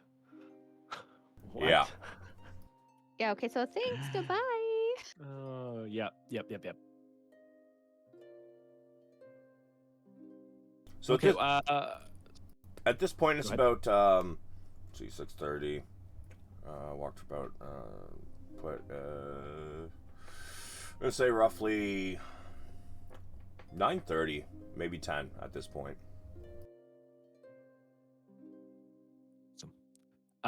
Zin suggests we walk just a little ways away from this freezing building before we set up camp, as he cannot stand the thought of spending another minute here.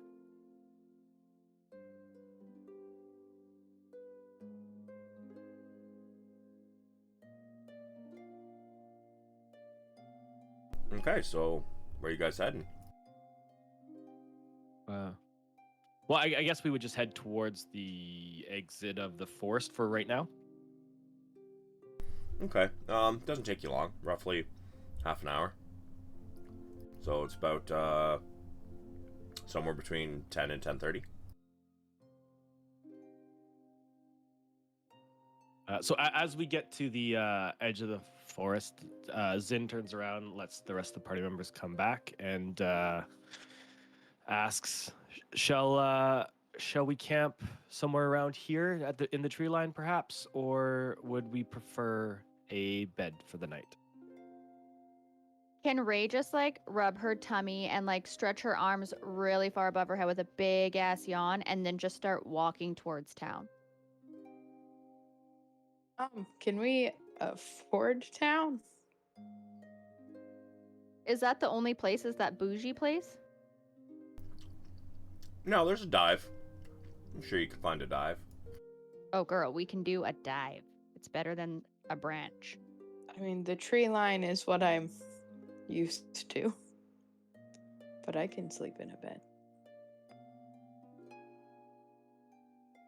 You say It matters not to me.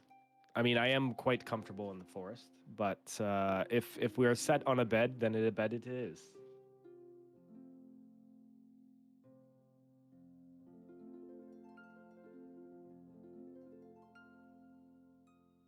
Bedo.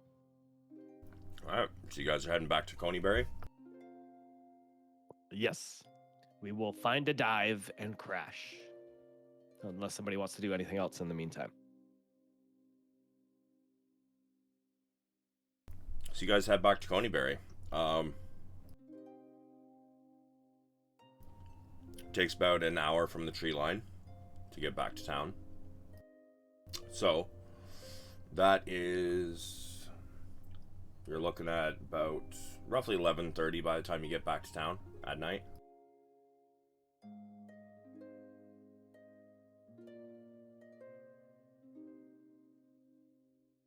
Do we know where the? Oh, we should know where a dive is, right? We spent a night in a dive the first way through, correct? Did you spend a night in Coneyberry already? Yeah, that was before we went to Old Owl Well. We spent a night there, Right. but we didn't talk about it the first time. We had just like hopped in, found a place, and slept. Okay. Yeah. No, there's let's put it on the edge of town, right here. You guys get to this place, and it is the definition of a dive. It smells like excuse me. It smells like stale beer, a little moldy, a little mildewy. There's like a four-man brawl happening out front of the building. And the only word on the sign is in.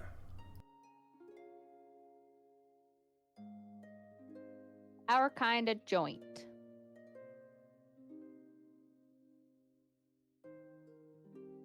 Yeah, this is much more my lane.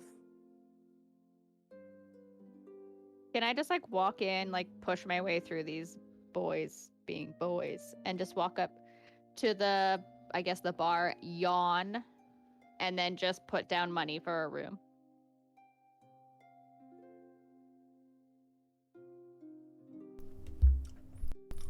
The woman behind the counter, she looks probably damn near Ren's size. Rugged. She's wearing an eye patch.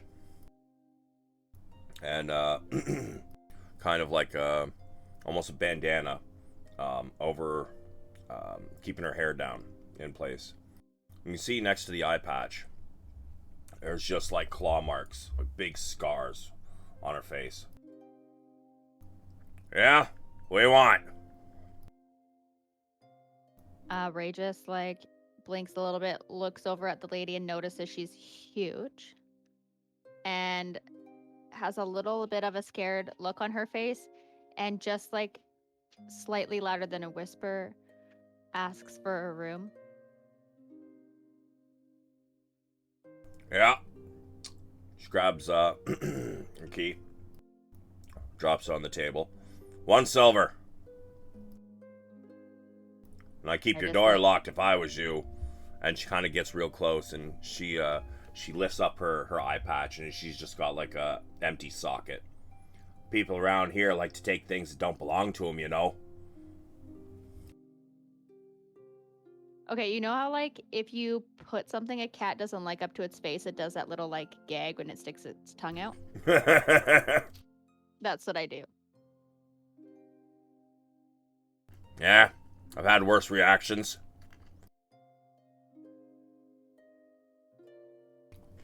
Okay, and then I just like quickly cover my mouth and just like turn around and go up to my room.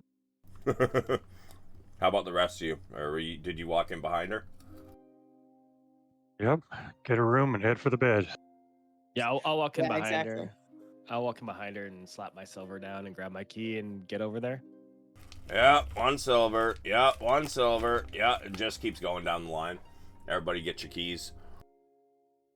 And you guys head upstairs. Your rooms. Oh, your rooms are bad.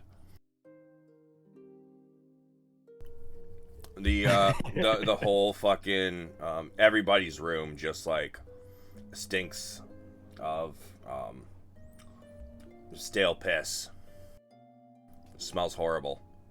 The bed is dry, but most of them have some stains here and there, whether it's bodily fluids of that's supposed to go into a toilet, or the kind that are supposed to stay in you. Oh God. There are stains everywhere. It stanks. This is definitely a dive.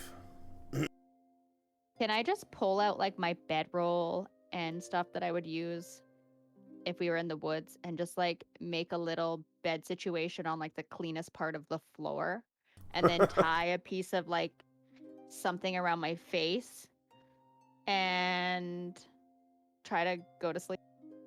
Sure. What are the rest of you doing when you enter your rooms?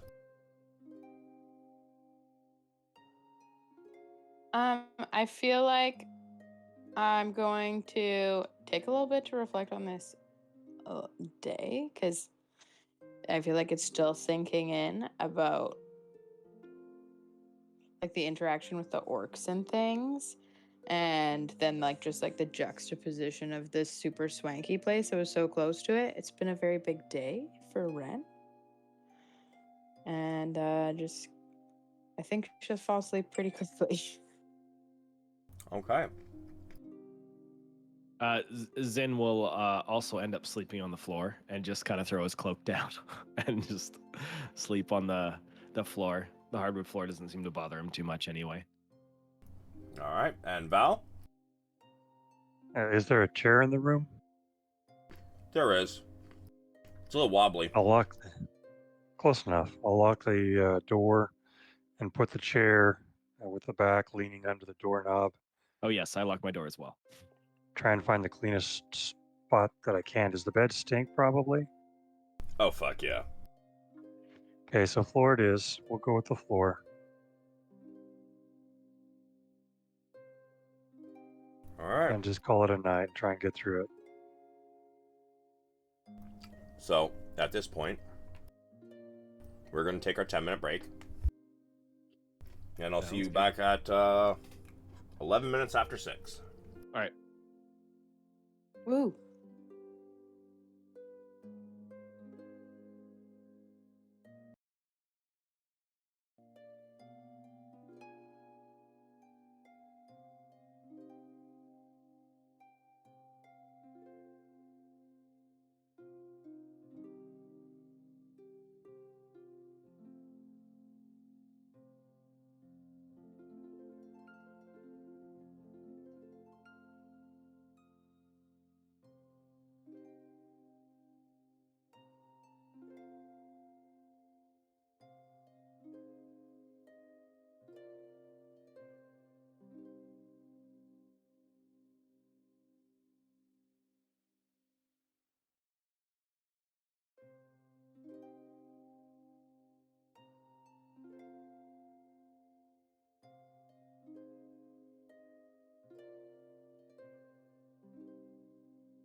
All right. Oh, sweet. I'm actually on time. I thought it was going to be late. Is everybody back? You're Yeah, I'm back. Uh-huh. Yeah, I am. I don't see. You said you're gonna put the name of the spell book in chat, but I don't see it. No, the name of the necromancer who had it and the town Right. where he's from. That's right. Okay, gotcha. I just want to confirm: is the name of the necromancer is Serenoff, and the town is Iriabor? Yeah. Okay, I just want to make sure I had those in the right order. I'll put them under people and places in our group chat. I mean, in our group notes. Sounds good. Okay, so everybody roll me a D100, please.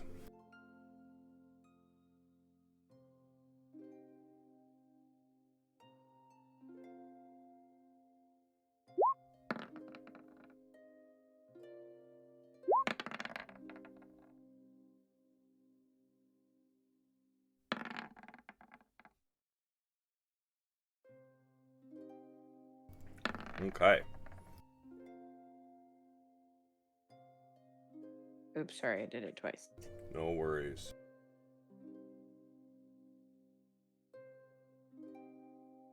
Alright, just finding which one I'm going to give you right now. And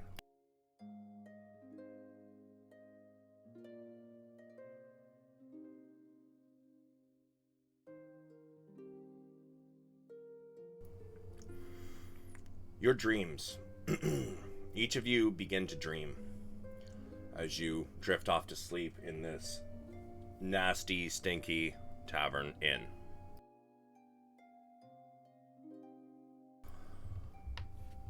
And we are going to start with... Oh, that's the wrong person. Mr. Zen. Your dream comes from a memory. You stand there in the dark. Your mother has always explained that this is a part of life, but you haven't experienced anything like it, like what you are feeling now. You have prepared best you can, but it still feels like there's a hole in your heart that will never seal again. In your hand, you hold a lit torch. You hear something in the background as you stare blankly at what is in front of you. You snap out of it as a priestess of Meliki calls your name. Most of the people here you don't recognize aside from maybe seeing their faces here and there. But where have you seen them before? Was it out in the woods? Was it around town? Paying tithes in the form of freshly hunted meats at small shrines dedicated to Meliki? Again, you hear your name. Would you like to say anything before the lighting of the pyre? Suddenly you remember why you are here. In this moment, this day, the day Janosh told you would come, has arrived. It is time to say goodbye.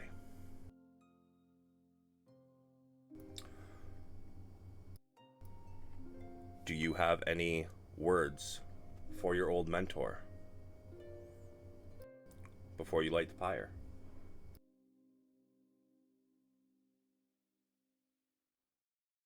Zin stares, but almost as if he's not there. But he says, he was the best man I ever knew. He was like a father to me. In fact, he felt like a father. He was loved by many, and he will be missed. And then Zin lights the pyre. It goes up in flames. Smoke drawing up into the night sky. Many people bow their heads. Most of them do not cry, but they do look deeply saddened.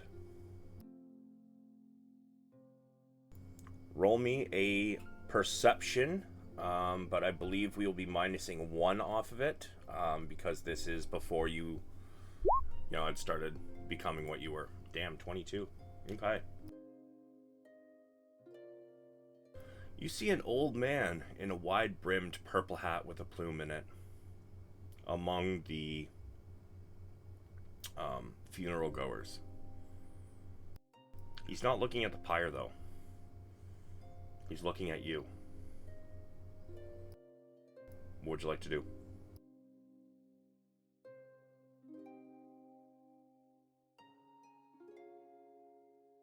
Is he looking at me in a specific way? Give me an insight.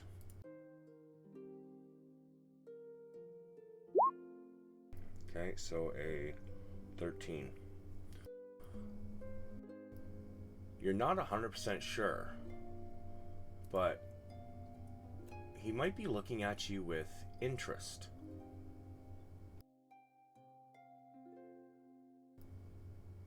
But then suddenly, somebody crosses in front of your path. And when you look back to see where this man, you look back to the spot where this man was standing, he is gone.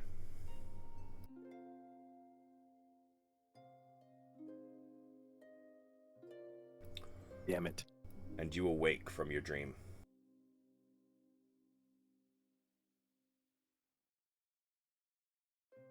Alright, next was Val. Excuse me. Let me find yours here.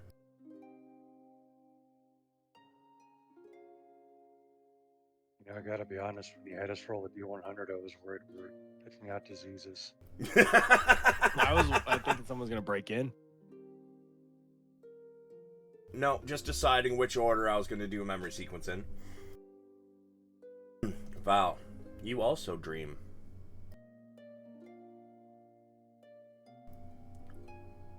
You wipe tears from your eye and the blood from your mouth. You stand back up and charge at Harold. He sidesteps you and grabs you by the horns sprouting from your head and steers you around with him. I don't remember summoning a demon. Does anybody else? He laughs as he uses your horns to keep you from hitting him, as he's steering you towards the others in the circle. Did you cast a spell? No? How about you? A large group stands around and laughs before he tosses you back to the ground and lands a brutal kick to the ribs.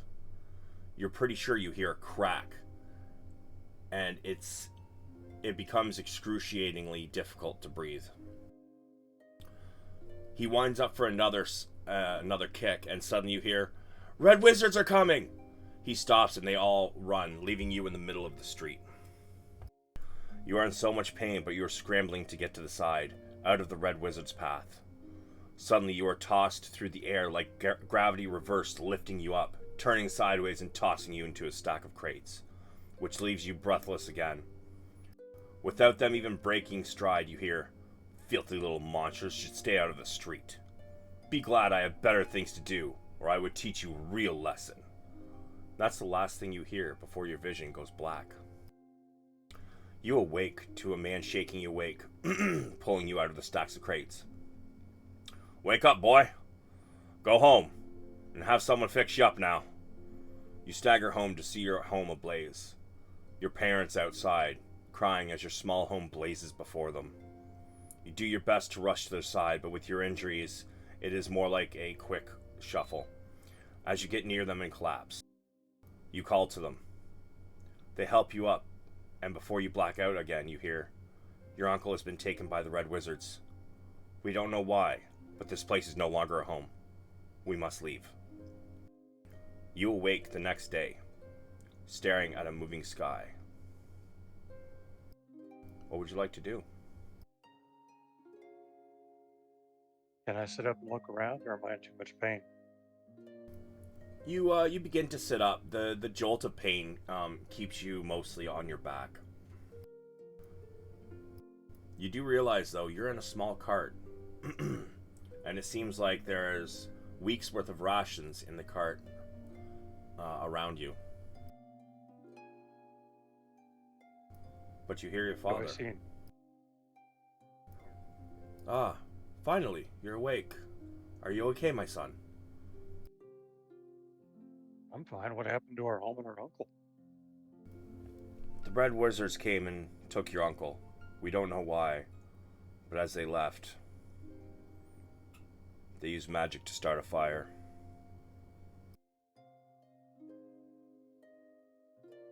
Where are we going? We're going south. It's going to be a long journey, but Thay is no longer our home. We need to leave. Where we're going, we're not sure, but we're going to go find passage on a ship that goes out across the Sea of Fallen Stars. I believe that's the right sea, right? Yes. Okay.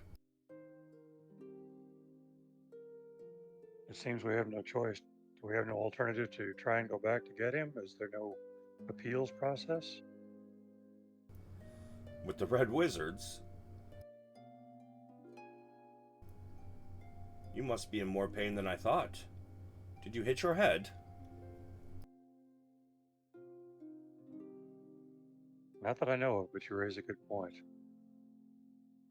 Perhaps in time. As you lay there, staring up at the sky moving past you, as you and your father and mother continue down the road in this cart.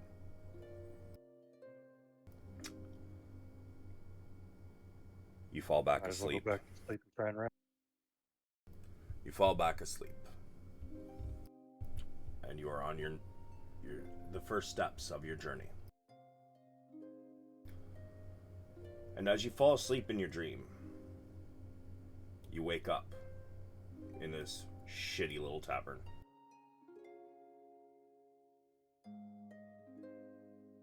Alright, next up, we've got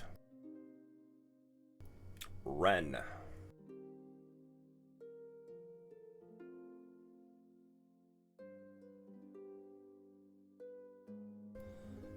Alright.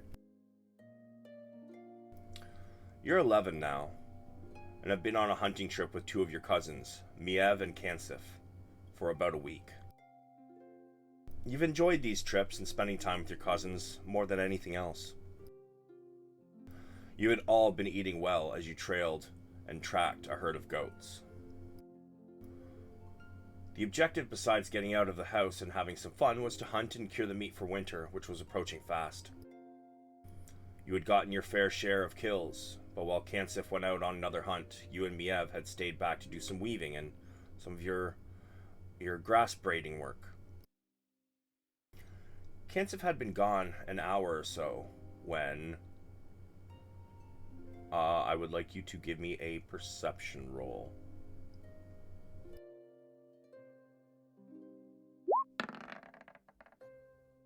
Okay, so that's a 9 then.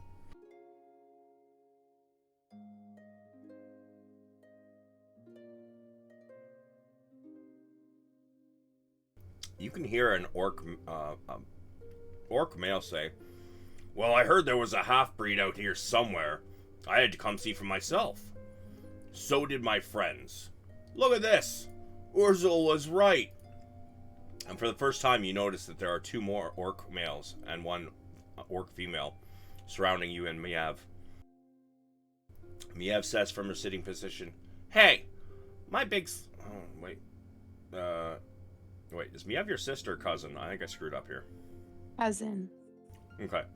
My big cousin's gonna be back... Oh, okay, sorry. No. Never mind.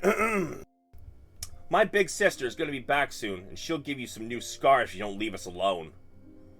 The orc female hollers, "Shut up!" and kicks her in the back until she falls, crushing the small pile of trinkets you both have made that day. What would you like to do? I'll just stand up and you can't push her like that. One of the males gets real close. "Oh yeah? Who's gonna stop me?" Me. And I'll just like try to stand really strong in front of her, but like obviously like trying to not like cry. They all laugh. And Muggrub, you've seen him around town. He pulls out an axe. Well, should probably do this for the good of the rest of us. Half-breeds are an abomination. And he is about to swing his axe. But all of a sudden, Kensif shows up and gives him a warning shot that skins his cheek.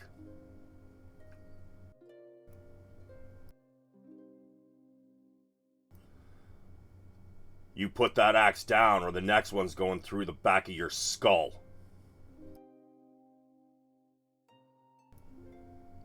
Muggrub laughs. He turns towards Kensif, raises his axe, and charges.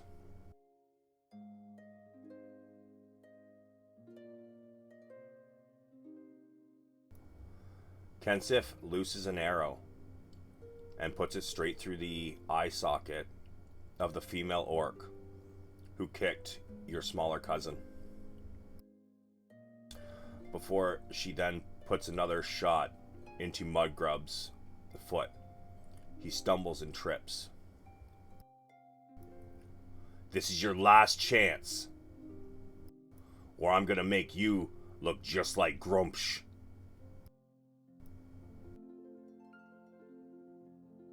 Give me a d20 roll, please, Ren.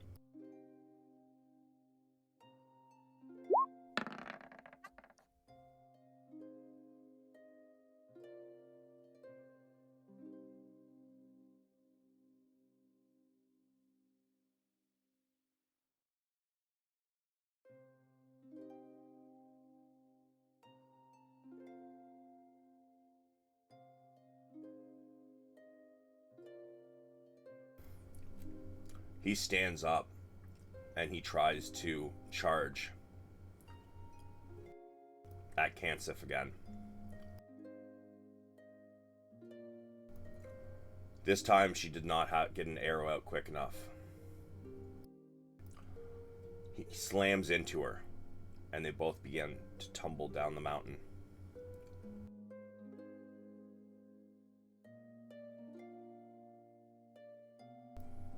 What do you do?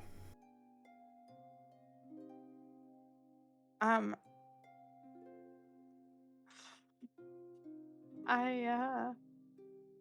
think I just start yelling as loud as I can for Kansif, and I'm imagining we're like relatively far into the woods. I'll also just like start hoping that someone can hear me, and I'll also yell for Uncle Uzak.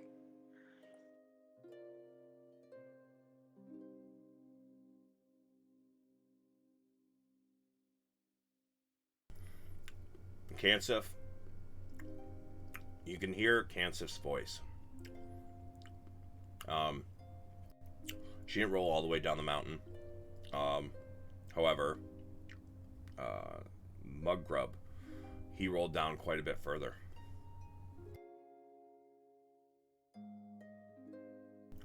But Kansif is crawling back up. Slowly.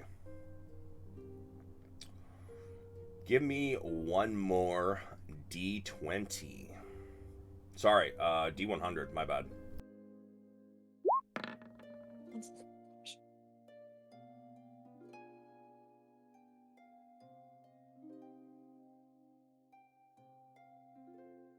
Okay. It's a good roll. That's good. There was a high probability she was going to have a permanent injury, but congratulations. Oh my gosh, I'd be so mad. I'd be so upset. She does, she's climbing back up slowly, but you can see her struggling. She is definitely injured. She says,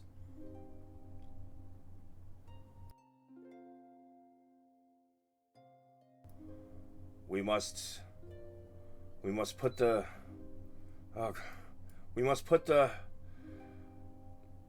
meat up high in the trees so things can't get them. And then we need to head for home. We will tell Father where to find it. Come, we must go. It takes you guys a lot longer to get back home than you were expecting due to her injuries. But your father says that he's certain she will make a full recovery.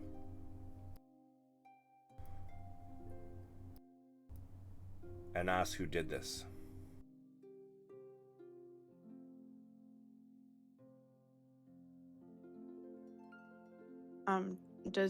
Is he asking just me, or is he asking also the girls?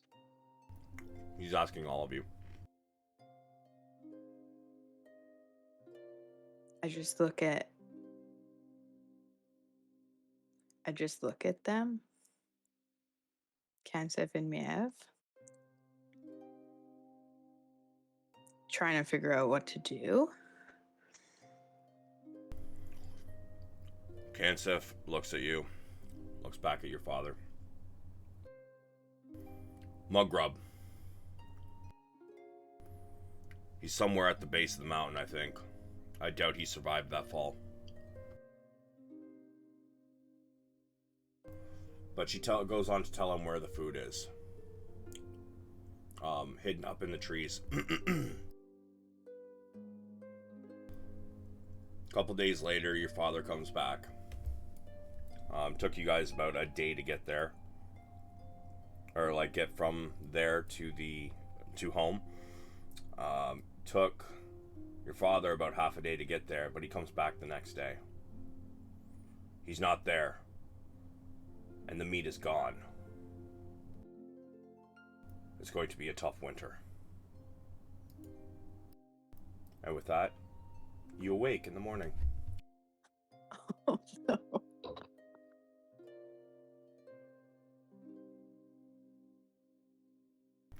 All right.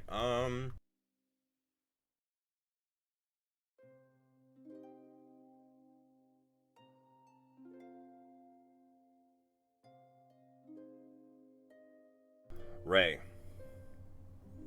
your dreams give way to a memory as well. It has been 10 years since your mother's passing. Your father has never been the same. He loves you and he does his best, but in moments when he doesn't know anyone is near, you see him relax and soften his shoulders, usually slumping in a quiet sob.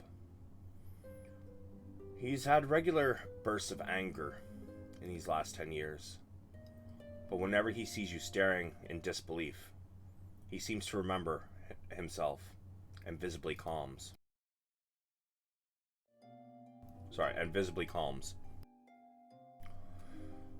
He wishes you well before you head out on your final step of your coming of age tests. His pupils look like saucers. You know what this is. Why he looks like that. He has been...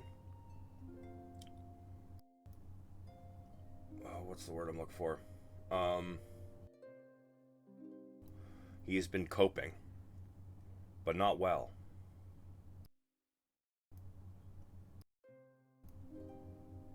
The things he's been using are those things you have in your pocket for your journey. They're meant to be used for visions and for connection with nature. But lately he has been overusing it, and your tribe has begun to notice.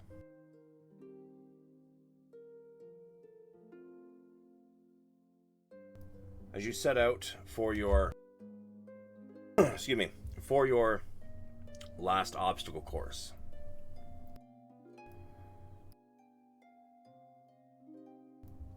you have only been given information that there will be traps here and there throughout the course.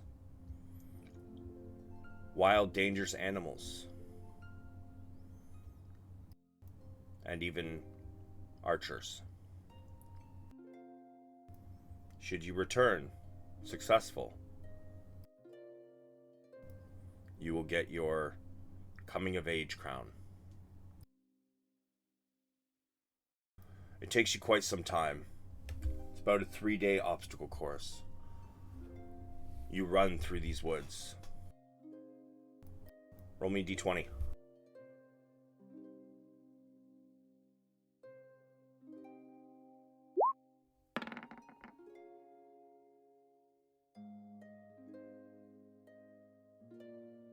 As you're running, you catch your foot in a trap. Takes you some time to get it off, but your ankle is bleeding.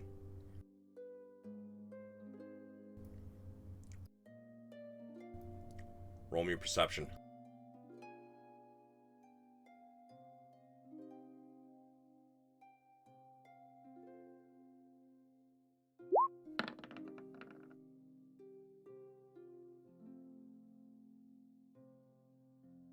I didn't mean to do it at advantage. That's fine. As you continue, your pace is slowed, but you start to feel like something's been watching you. You look down to see your ankle, still bleeding. The bandage didn't do its job as well as you thought it would. You've been leaving a small trail of blood. Dex save.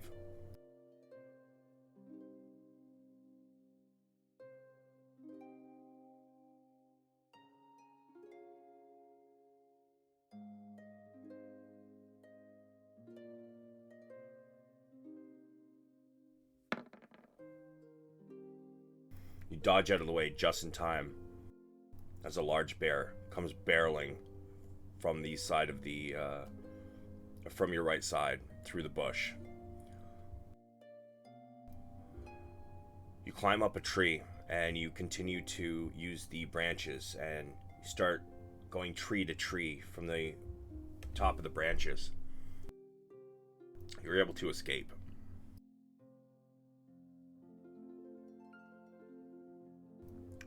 You continue on. Give me another perception.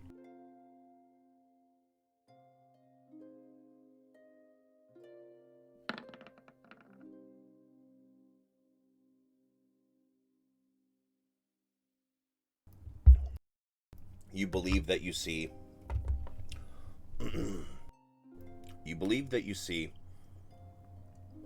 something moving along the bark of the tree.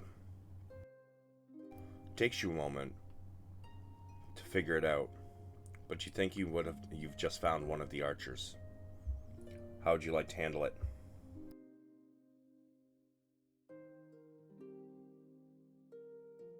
Can I try to like stealthily like sneak attack him? How would you like to do that? Like, what are you using to attack? Keep in mind, this is before you got your druid powers. Okay, so change of plan. Can I try to avoid him, but like continue down my path? Sure. Give me a stealth.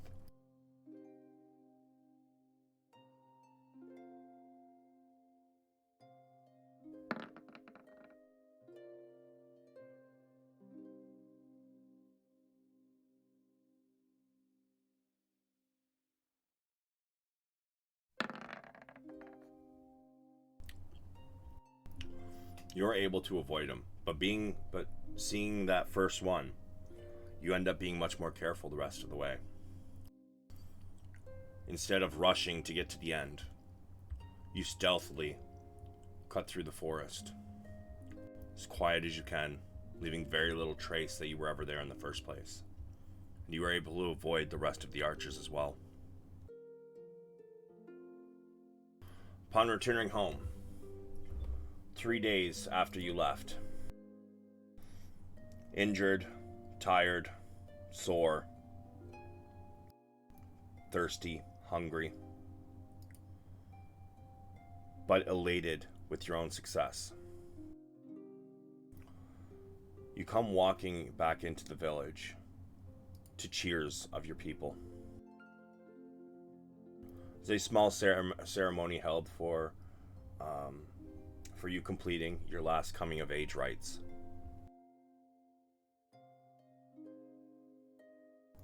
That night, while your father is deep in his cups, as he often has been as of late, he confides in you. Ray, my beautiful daughter, I think I am losing my grip. Things have not been the same since your mother has passed. I think it is nearly time that you succeed me.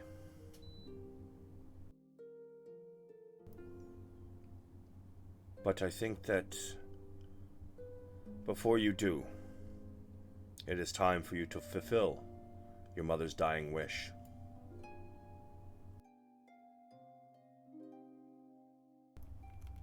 Would you like to respond? Can I just look at him with like sad confusion? What dying wish?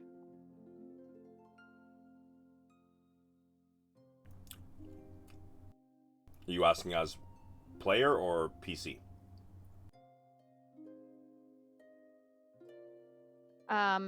Is it the red cloak wish? She wanted you to try following her path.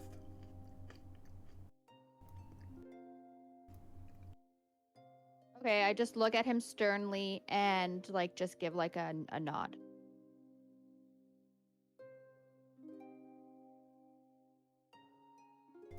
When would you like to leave, daughter?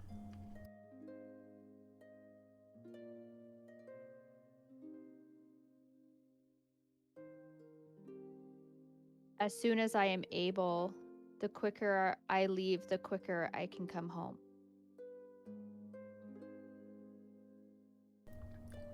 Very well. He tries pushing himself up out of his chair. And as he does so, he says, "In the morning, then.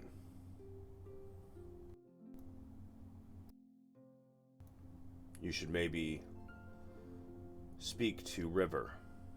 She will want to know that you are leaving." And he kind of stumbles off, stumbles away from the party and heads home.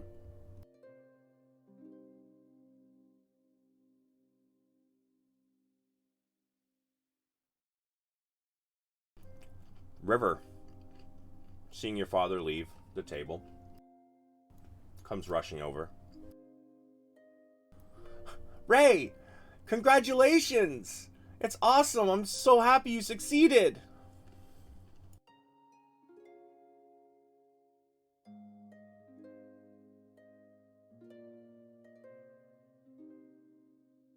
Oh, can I kind of shake off the conversation with my father and I, and then like look over her, give her a big smile, and go in for a hug? Yay, hugs! She hugs you back. "So, what's next, Ray?"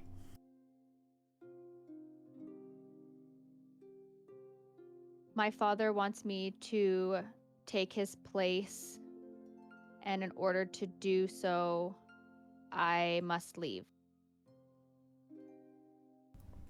What? You're leaving? Yeah, can I just like pull her aside of the party where it's like a little bit quiet and then just explain to me what my father said? Yeah, for sure. You can definitely see that she understands. But the tears are also welling up in her eyes. "But we always do everything together, Ray. You're like my only friend." That will never change. I'm going to come home, but this journey I must take on my own.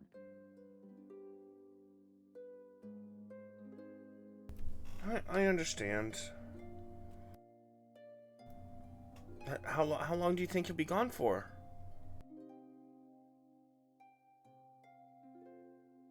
I do not know.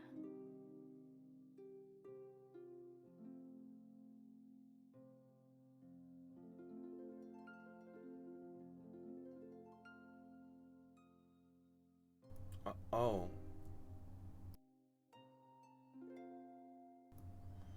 Well, Can I just give her another like big hug and then tell her that she'll always be with me no matter where I am? And then can I give her like a gift of some kind, like a trinkety sort of thing to remember me by or something? sure. We could say that maybe maybe you had been working Even like on a bracelet that I wove out of like grass or something.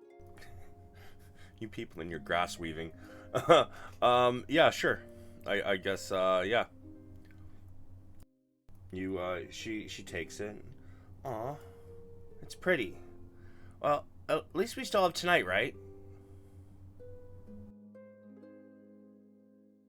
We have tonight. I leave in the morning.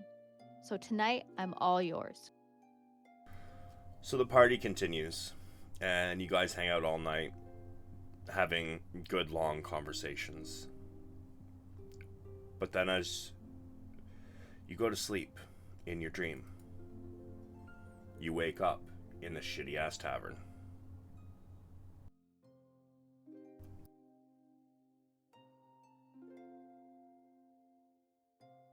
So, you guys have all woke up. Ren, if have you changed the date? Yep. Perfect. And what would you guys like to do now that you are all awake in this smelly ass tavern inn? Can we go somewhere to have a bath?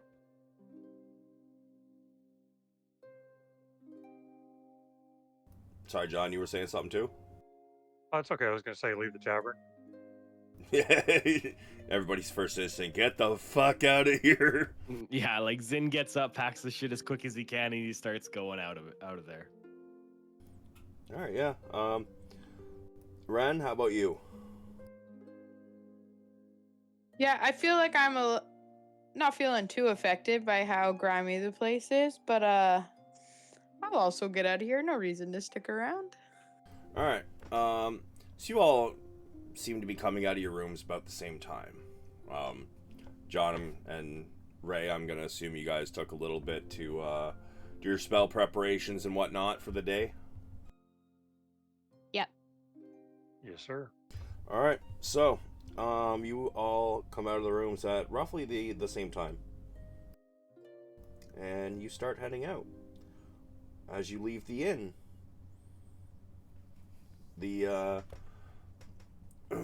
the old innkeeper is sitting there in the morning, mug of ale in hand, chugging it down. Keys.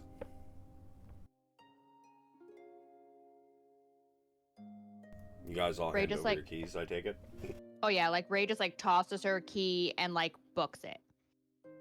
Zin places it down gently, and thanks her for the stay, even though it didn't sound like the most sincerest of thanks, and walks out the door. Yeah.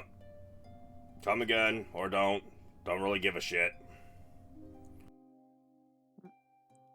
Thank you for the soft, warm bed. And Ren is just genuine. This is actually not too bad. She's actually taken aback by this, and she's like, my god, what do you normally sleep on, rocks? Yeah.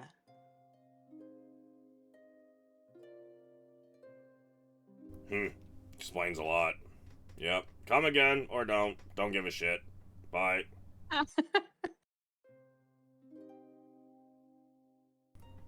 And Val,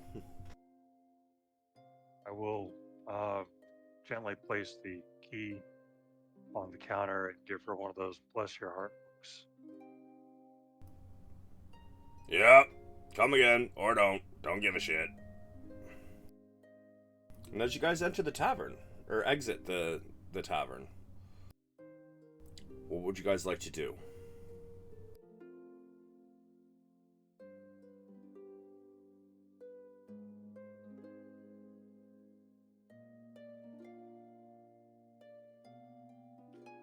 Zin turns to the group and says, well, I don't know if there's much else we can do over here. Should we head back to Findalen and maybe collect a reward? I think we're all feeling a little broke right about now. Excellent plan, sir. Yes. All right. Ray just gives the group a look as to like, why are we broke? I don't know.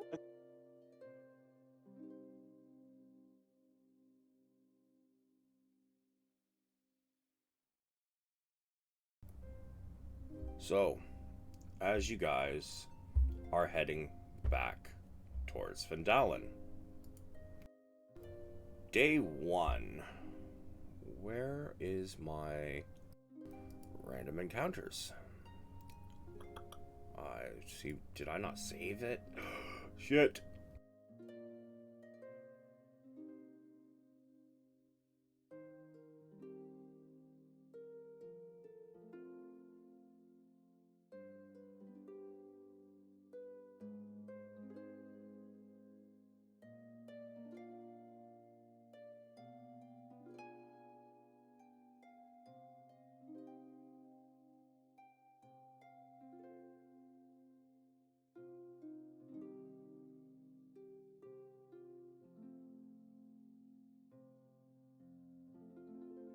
All right.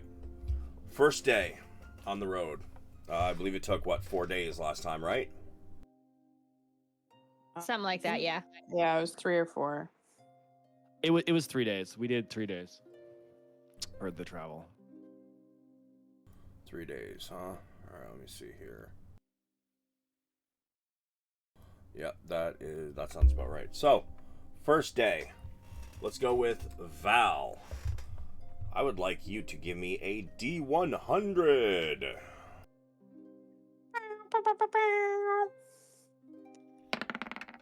You gotta wait till he rolls well. It just sounded like a G100, like the beginning of a Yeah. hockey game or something. Yeah.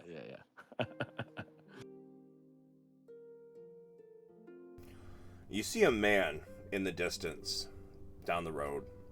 He's pacing back and forth on the trail. Seems to be muttering very angrily about something. And as you guys continue on down the road... Well, actually, do you guys continue down the road? What are you doing? Yeah, if he's between us and our objective, we just keep on going. Okay. So, as you guys get near him, you can all roll me a perception.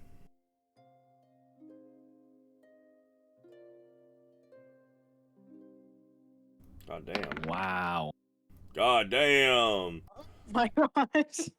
Val, as you guys are passing him, you hear him muttering, fucking Dave. Dumbass dipshit Dave. Fucking, and he just starts fucking like doing a mocking voice. You'd probably assume that he's mocking Dave for some reason.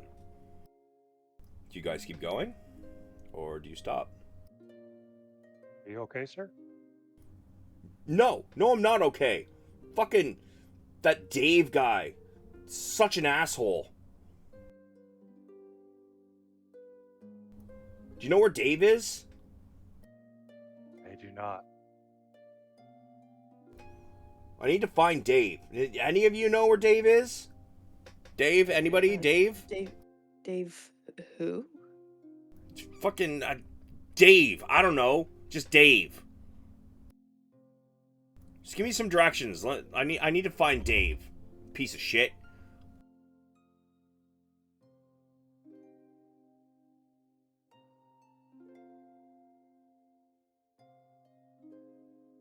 did you last see him? Fucking last night I'm at camp. I woke up and he's gone. And half my shit's gone. Fucking Dave. We haven't seen him on the road that we've come from. What does Dave look like?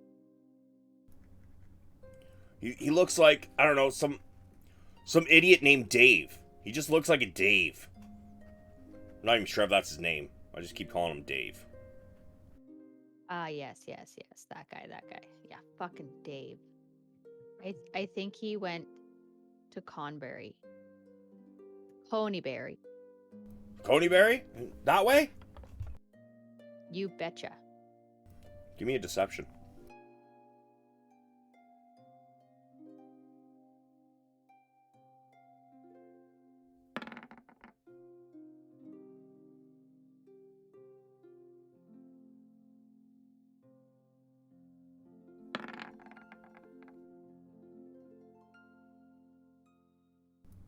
Are you lying? Are you protecting Dave? You're I would protecting never him, aren't you? Nope, fucking Dave. Fuck that Dave. Whatever. You guys aren't gonna be any help anyway. And he continues. He just kind of like wanders off the path and continues muttering about Dave.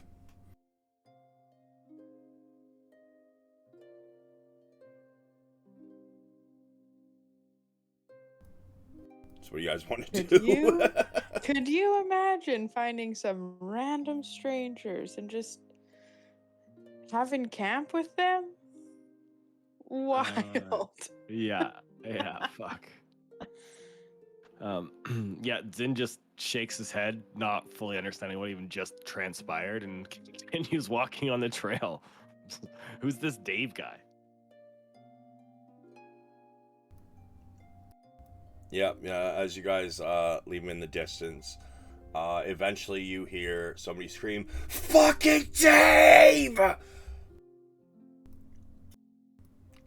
Yeah, and that's about that. Yeah. You guys continue That was on. awesome. You guys continue on. Let's go with the second half of the day. Ren, I would like you to make me a D100 roll. I have a quick question. Sure. Am I allowed to like carve things as we walk, or is that like a sitting, resting time thing only?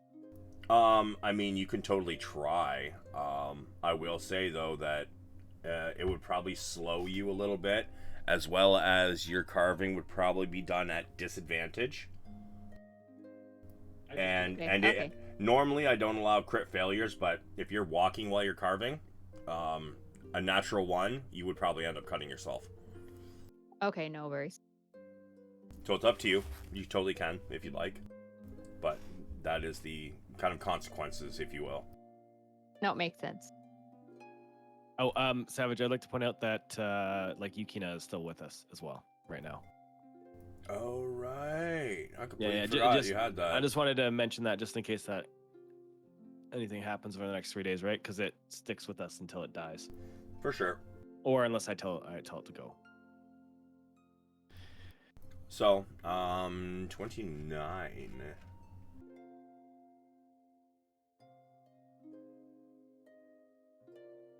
Oh, this is a fun one. Okay. Up ahead of you on the trail, Ren, you notice a man carrying a large wooden box walking towards you.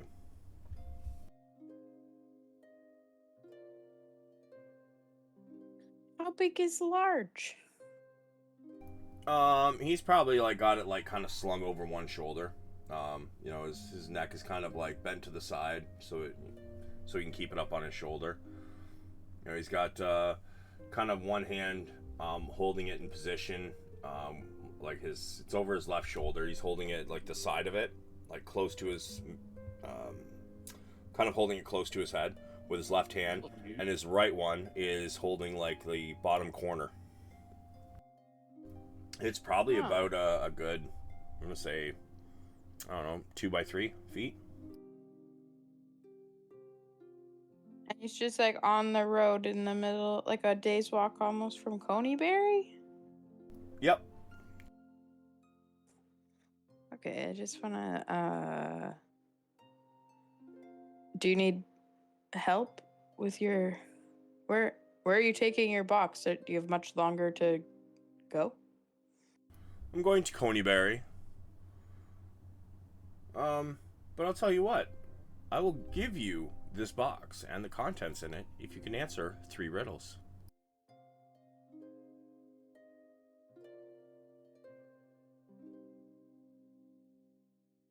Oh, okay.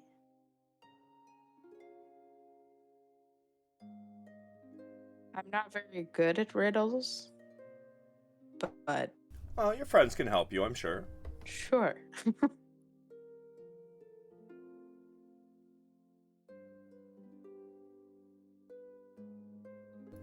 Riddle number 1. What goes up but never comes back down? Your age. Sorry, say that again? Your age. Ah! Well, seems we have a man of smarts in the crowd here. Very well, very well.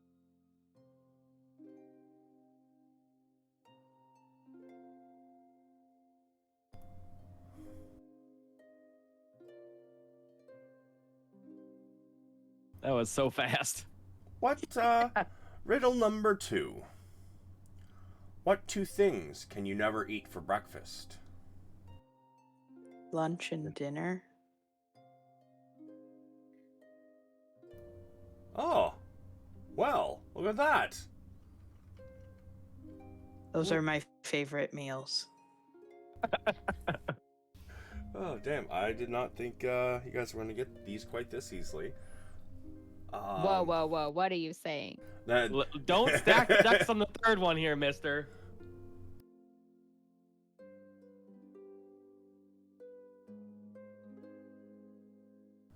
You'll find me in Mercury. Oh no, never mind. That one doesn't work. Because that's about planets that don't exist in this place.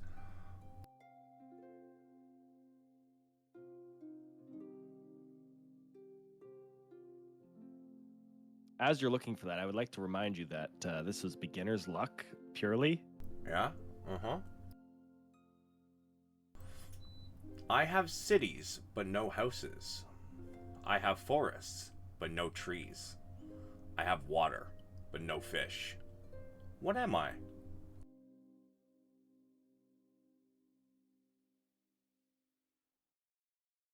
Is it a map? God damn, are you guys looking this shit up? Like, You got it right? So good. Let's go. I was stumped. I was like, oh fuck, we're screwed. wow. Oh my god, I'm so smart! There's no He's way to be able to look it up by being that quick too, right? Like they like Damn. everybody was on it. I was like so lost. So clearly, I'm the worst. God damn, that was fucking impressive. I'm not gonna lie. All right. He says, well, it looks like you've won what's in this box. You're welcome. Now you don't have to carry it. He sets it down, and you see there's a engraving on it. It says Dave's box. No, it's not. Dave's box, is it? He sets it down, and then his eyes kind of go red. And he smiles. And he disappears. What the Congratulations. fuck is in this box? What is... I don't know. Let's find out what's in this box. Do we want to know? Yeah. Curiosity definitely killed this kitty cat. Let's open it. No one said that Ren was smart. I'm cracking open the. Oh, I'll take my new knife. Wait. My new knife. Crowbar. Okay. Right. By the way, those items you guys got, the ones that require attunement, did anybody attune to them? Oh, yes, I have. I guess because I I'm didn't. currently wearing mine. So Okay, so don't forget to put these magic items you've gotten into your magic items area in your features section under the proper heading. okay. So how do you move them over? So first, like, you guys already have them in your inventory, right? Yep. So you just put them in the compendium, drag them over, right? But now in your features section, you should have a little box that says magic items, right? And then you're just going to edit it and put the name of the magic items you got into into those headings, whether it's attunement and if you are attuned to it, etc., etc. You guys remember where your magic item part is in your features that we made? How do I know if it requires attunement? If it requires attunement, it will say if you were to like open the description of it. I don't have a magic item spot. It's the one we made under our features last time. I'm not seeing it. Did I delete it by accident? Oh my god. I hope not. Let's find out. Let's see. I mean, I wrote down what my item does, but Yeah, bro. Where's your magic item section? failing. I'm failing. We all made them together and everything. I know. I must have deleted it because I was cleaning up some stuff because I had like doubles of things, and I might have just been not the smartest.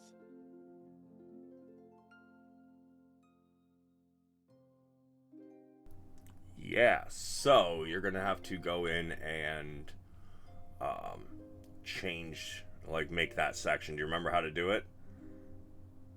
That was a million years ago. I am so sorry, guys. Ray, do you still have your magic item section?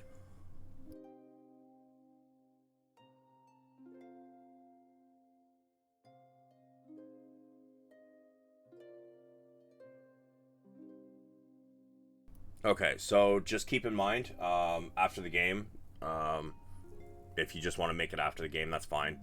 Yeah, okay. But she has, like, if you look at Lori's, it's at the very bottom, and you can just copy the format there. Okay, I can do that. Yeah, I'll do that after the game. I know what my thing does, and I have it on my cheat sheet, so I can use it in the meantime, but I'll get it in there properly after today. Looks like Lori's missing some stuff in there, too, anyways. She's going to have to throw in. Like, not the actual magic item, it's slot, but the items themselves, right? Yeah, like, you don't even have to put in the, what they do, just even the names, just so I know what you guys got. So if at some point I want to figure out, let's see what what they already have, so I can plan some shit, right, for you guys to find. I'll help her with that. In the meantime, I'm going to get each of you to roll on loot tables again. Yay! However, I am going to, instead of doing a D10, it is going to be a D15. And you guys are going to have advantage. So we'll do one at a time. Let's go with Val first. Roll me two D15s, Val. Yeah, work on that, boss. Can I type in a D15 because it's not? Yes. Yeah. You just. It's also an advanced dice roller. You can choose what it is. Oh wait, no, it doesn't let you there. Oh, okay. We will just have to type it in then. Yeah. /R space roll 2D15.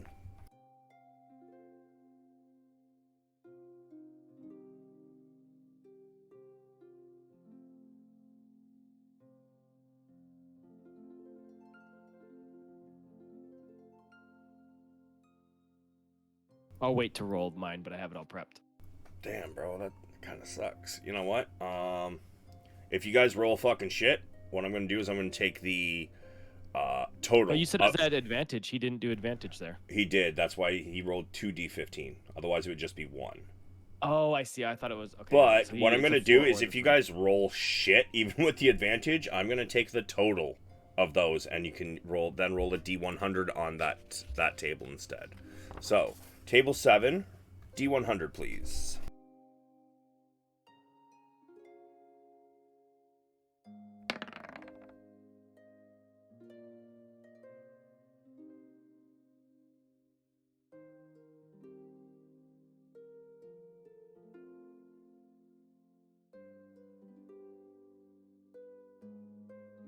You find a polished brass ring.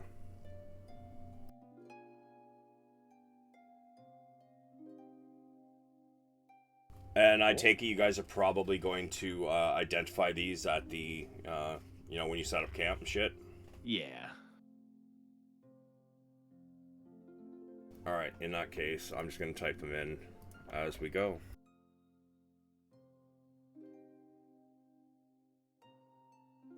Alright, next, let's go with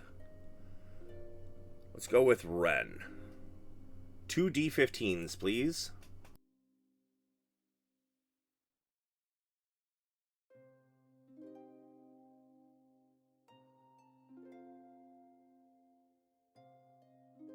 A 14. Damn.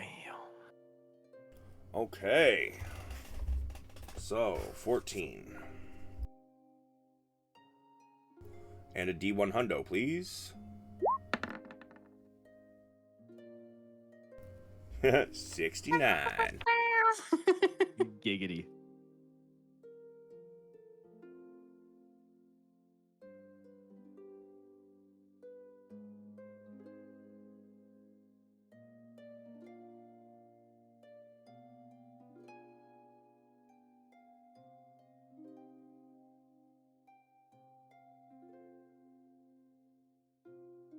Hey Val, can you post your identify spell for me, please?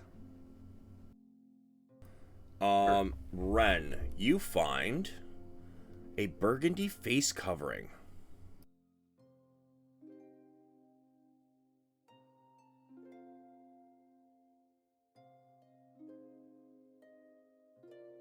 Hmm.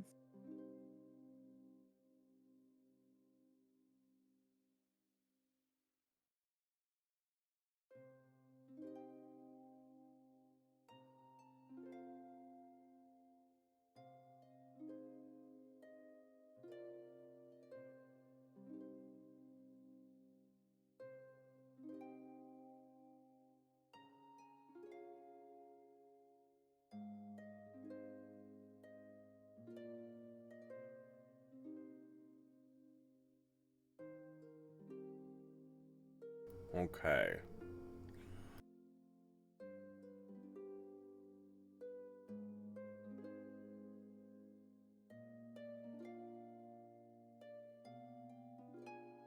Oh, wow. Okay, that's cool. The spell? No. Because I just had to see how much, if it specifically, there was something that it would tell you about it, but I don't think it does. That's fine. I like that. Ray, 2D15.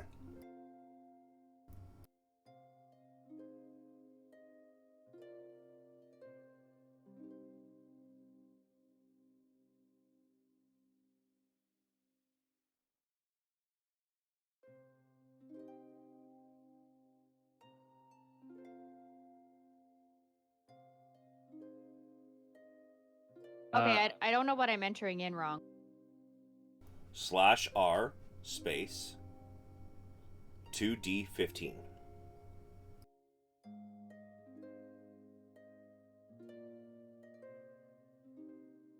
She was typing in the word roll. That should have worked as well, to be honest. Oh, 15. It's the highest number. Oh, shit. Hold on a sec. Okay, yeah, that was right. Alright, so...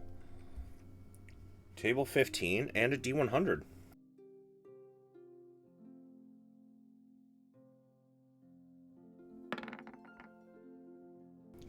76.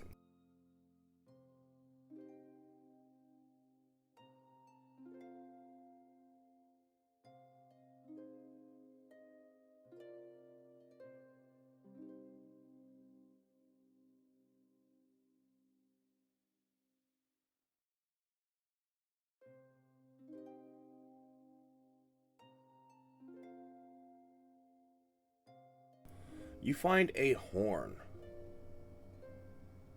with images of a spellhound on it.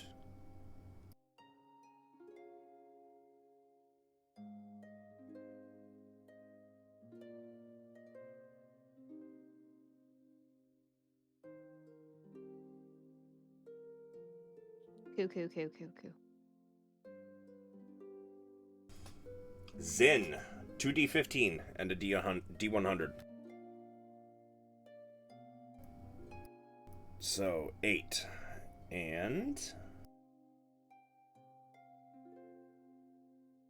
Yikes. 28.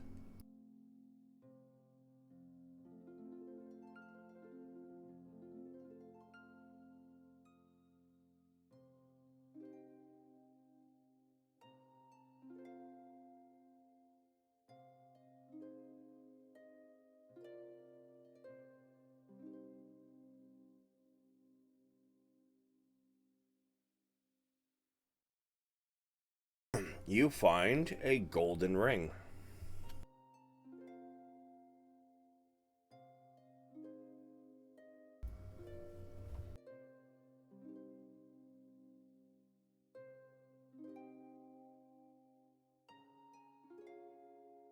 So you guys continue on with your newfound goods. You set up camp for the night. Val, as you identify these,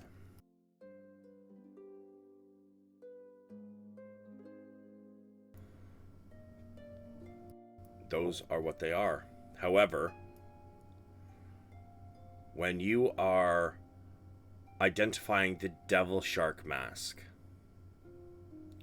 Ren,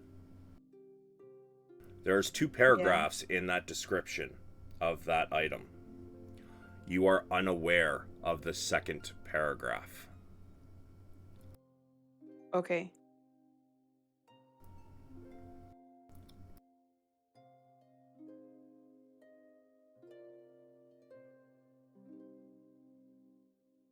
So I'll give you guys a second to take a look at your new items and add them to your sheets.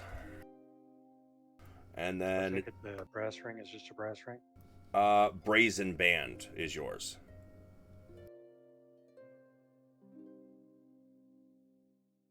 Oh, that's not on the list. Okay. It's right next to my name. Derp. Never mind. No, I've done that plenty of times too. Like, dude, what are you talking about? It's not. There's nothing there. Yes, it is. It's just to the right of the name instead. Yeah, it's kind of funny. You expect it to start below always. Right? It would be neater. But those are the items. Now, it is evening. You guys are setting up camp. Divvying out rations. Whether you guys are using your regular rations or if you want to, if Ray is going to hand out some of the leftover charcuterie board. It's up to you guys. Oh yeah, I'll sit by the fire and unravel all of the food from the bougie restaurant and then share it with the group, and I will work on carving yet another bear. Sure. Give me a d20 plus your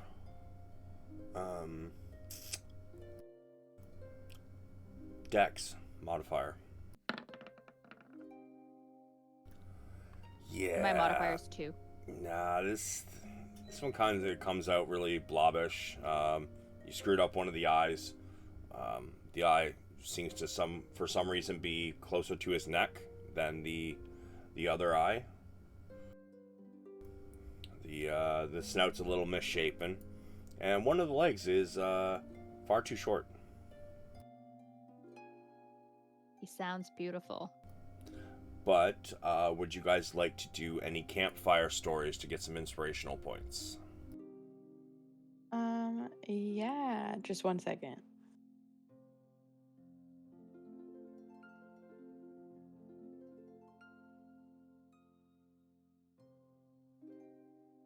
Sorry, I'm like slow at putting things in my inventory today, and I just don't want to miss doing this. No worries. Okay. I think I've been traveling with you guys for a good amount of time now. So, like Ren will just be sitting at the fire and a little bit just thinking about her dream that she had. And, you know how we had to kill those orcs the other day? I guess I haven't told you guys very much about me, but surprise, I'm half orc. But I was raised by all orcs, and I like to think the best of them, but maybe they aren't all so good. And that reminded me of that. I had a dream the other night, a memory of being attacked by my own people. But I just wanted to tell you all that there are good ones. My cousins are always so protective and good, and they really are good ones. Just thought you all should know, since it's not really something anyone says.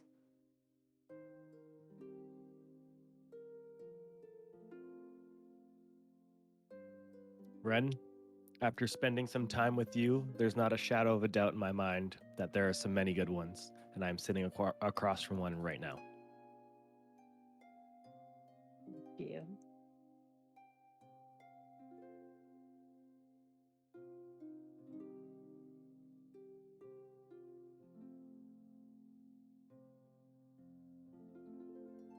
Inspiration point. Thank you. Also, I guess, I know, Val, you got one of the answers correct, right? The riddle? Yes, sir. And Ren, you got one, right? Yep. Did somebody else get... Who got the third one? Raid. Raided. Alright. So, Ren, if you have no inspirational points, right now you have 2. One for getting the answer right on the riddle, and one for your role play there. Val, you get one for the answer to the riddle, and Ray, you get one for the answer to your riddle. Ooh. Hey Zin, you got any campfire stories, my guy? I do not today. I'll give you one anyway. You've done some good RP today. Thank you. So, you guys settle in for the evening. As Valorant has done all of his identifying, Ren had her little talk there about, we're not all bad. And Ray, you dished out the rations. So, with that, everybody goes to sleep.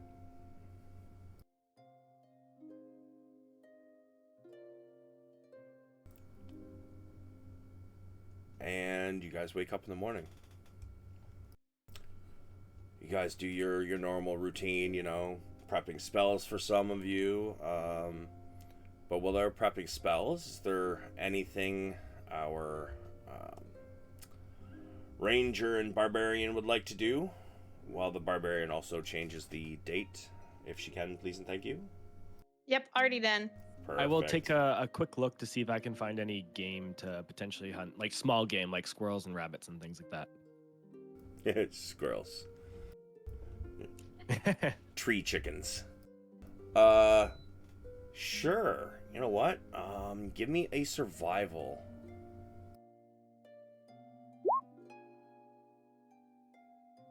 Sorry, I gotta take that off advantage. You're able to find a small rabbit hole hidden in some tall grass, not far from camp. What would you like to do? As we are trapped for time, I would like to pull out one of my arrows and swiftly poke it into the hole. Okay. Give me a luck roll.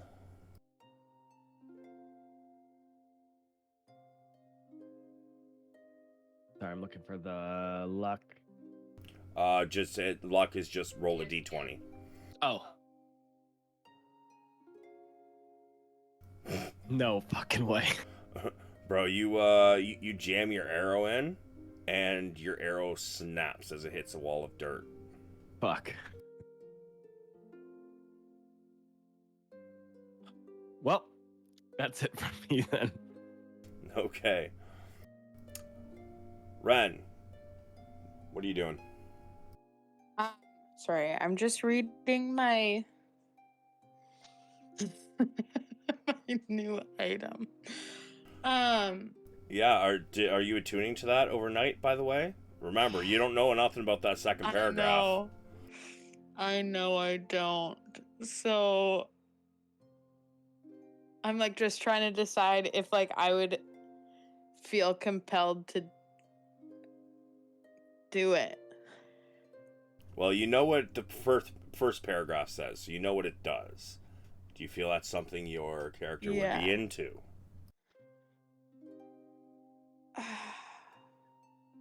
It's like so on the edge of my character that it's so hard to know.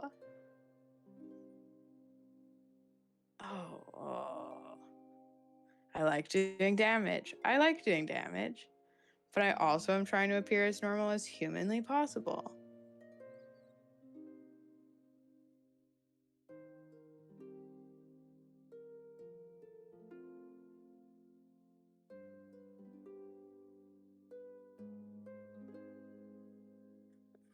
I'm having a moment.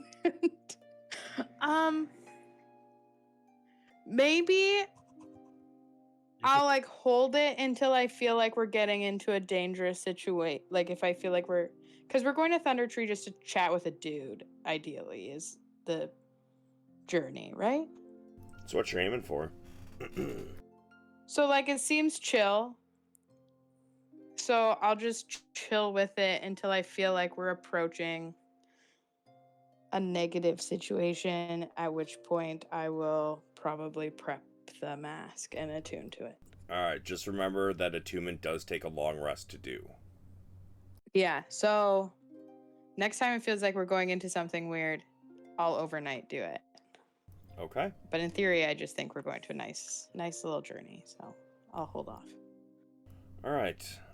Ray and Val, what are the two of you doing after you finish prepping your spells? Is there anything you want to do before you guys hit the road?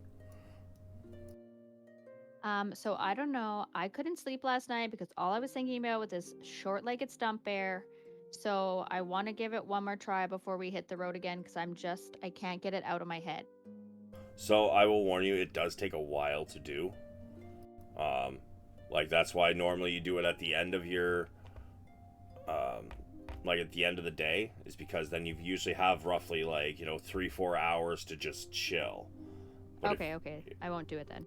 Yeah, because like it's not like you're like the wood carver master, like busting out a small sculpture in like 30 seconds kind of thing, right? Oh, I will be one day. Oh yeah? Invent your own chainsaw and shit? Exactly. All right, Val, is there anything you wish to do before you get on the road? I'll burn a little bit of incense and meditate. Are you summoning anything with that incense? Do I need a material component to do it, I think? Like the subject to be my familiar? No.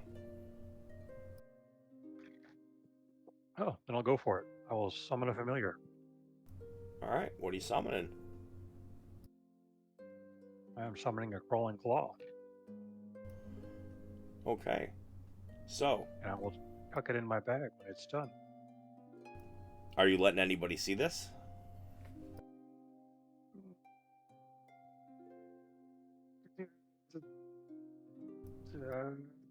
Okay. Let's see what happens. Okay. So as camp is being packed up, you guys notice that Val is casting a spell. Doesn't take him long to do it, I don't think. What's the cast time on that? 1 second, look.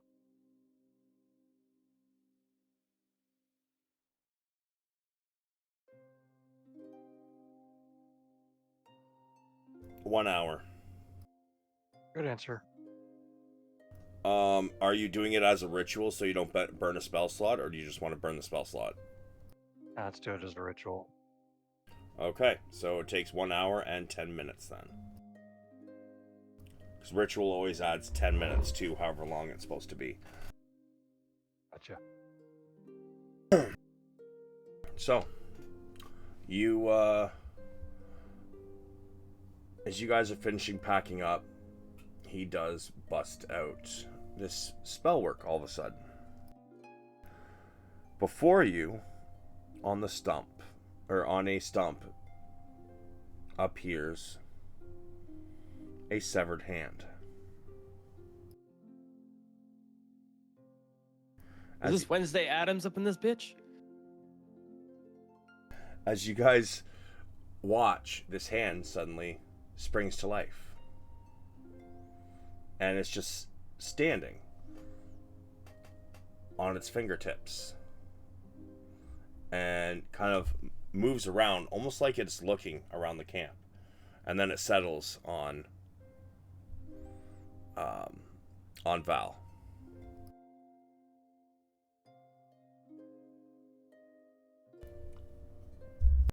Can Ray like walk up to it and just kind of paw at it gently, trying to figure out what exactly this thing is? I don't see why not. Val doesn't have a problem. No problem here. As you paw it kind of leaps backwards a little bit. Every time your hand gets a little closer to it, kind of like jumps back a little bit. And then it kind of like turns back towards Val, back towards you, back towards Val, back towards you. And it kind of like rushes forward, scurrying on its fingertips, and then stops right before you.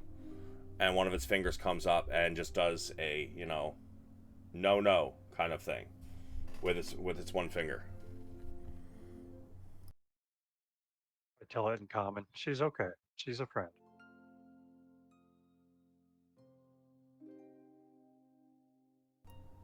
It turns back towards you.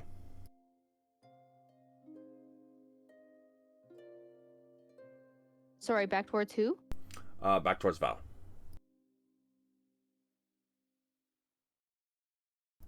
And then just sits there. Zin is just watching this in confusion, but mostly in amusement of what Ray is doing with this severed hand.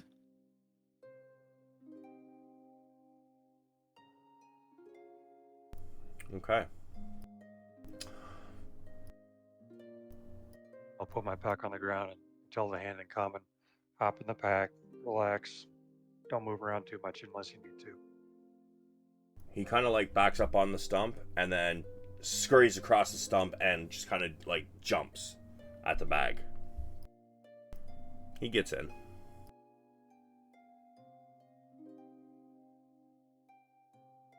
I'm ready for the day. Okay. So you guys head out. Let's see. We had Val roll a D100. We had Ren roll a V100. Wow, a V100. Let's go with Zin next. Give me a D100, bud.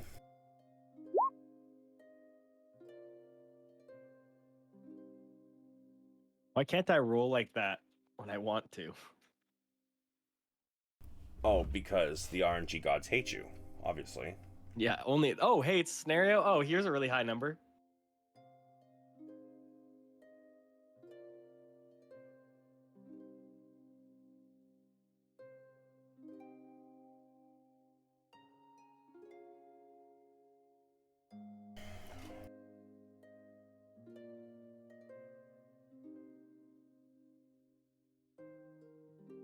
You know what? I do like this one, so we are going to do it, but I feel like this one's probably going to take us a little while, so would you be cool if Ray did a roll and we do hers first, and then we'll do this one at the end of the session? Because we're getting close to the end there, and I just want to get everybody's random encounter in. Not a problem. Ray, give me a D100.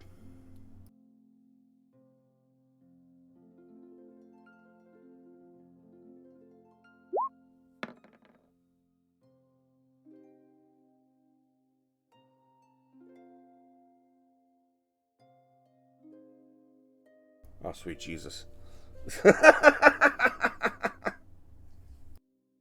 Okay.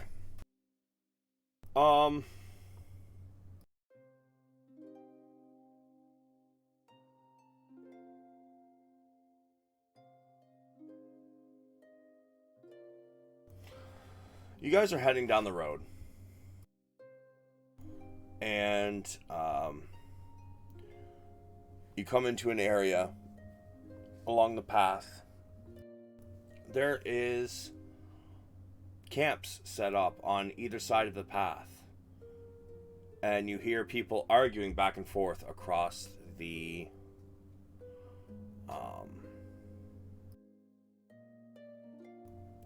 pathway.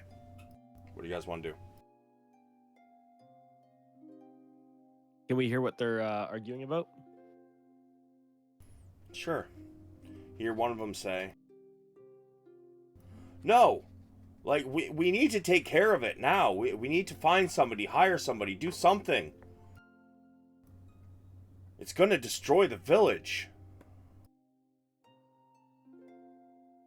Somebody else is yelling, "Who in this area could possibly go against a hill giant?"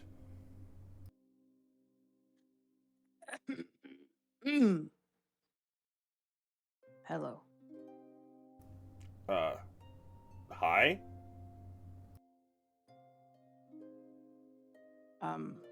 Sounded like you need help. Well, we've been traveling for some time. And, well, we can't figure out how to deal with a hill giant problem. We have a small village to the north of here, right near the Everwinter Wood. And we've been chased out by a hill giant. And we don't really know what to do. We don't have a lot of money, so we can't really hire somebody. We can't kill a hill giant ourselves. We're in some trouble here.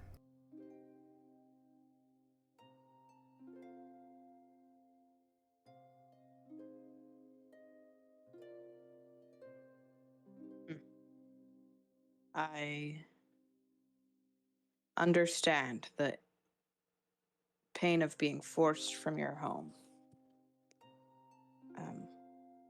Perhaps we can help, but let me discuss with my friends.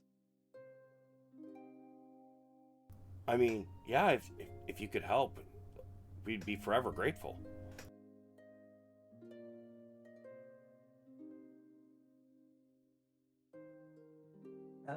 What do you guys think about a hill giant?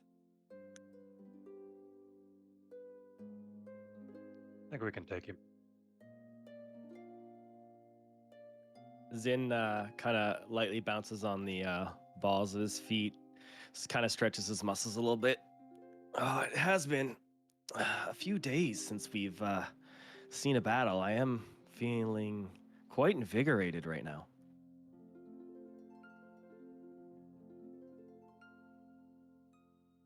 Ray, you want to fight a giant?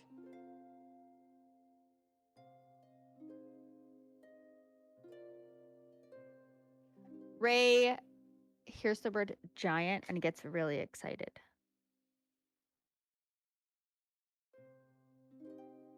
Okay, I'll turn back to the group and say, we will help if you point us towards the direction of your home.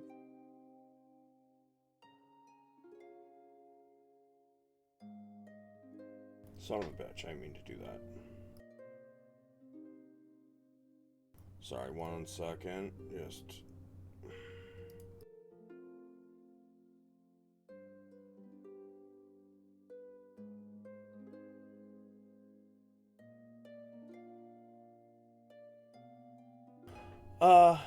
Yeah, of course. You guys are roughly you're almost finished your second day of travel. So you guys are probably about here at this point. Or no, sorry, probably closer to about here. Say, Did not see anything. oh, it's because I'm on the GM layer. Sorry, it's not north, it's south. My apologies. Oh, I thought this was our first roll for the day. So we went through quite a bit today then? Pretty much, yeah. You're about Cool. here. So it's right. actually, sorry, it's not south either. It is east. Say that. So basically the closest like little peak over this way, right? Yeah. Yeah. Cool. It's that way. Maybe, unless you plan on assaulting him in the night, maybe you should stay here for the night and then set out in the morning.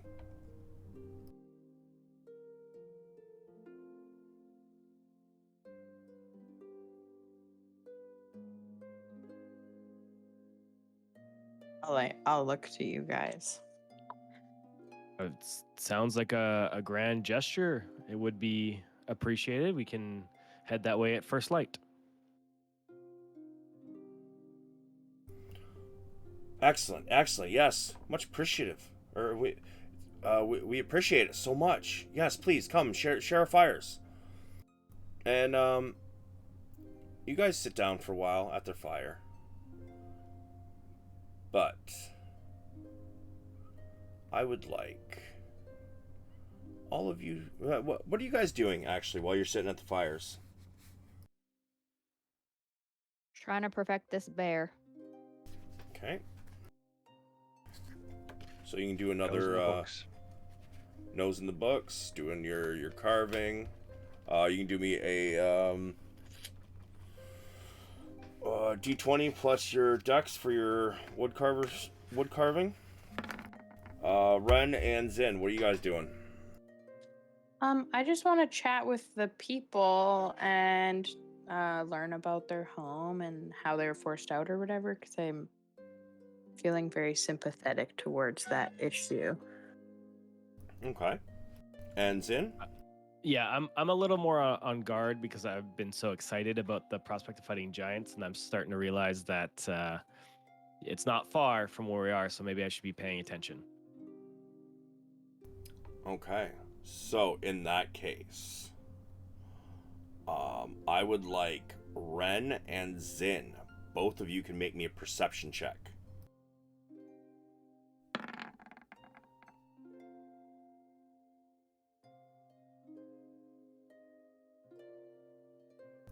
Ren and Zin, you both notice it. As you guys are, Zin, you're kind of looking around. Ren, you're kind of going around and talking to all of the, You know, there's probably about 40 people here. It's a very small village, but 40 people are around here. You see one who is sitting very close to the fire, and he looks really nervous for some reason.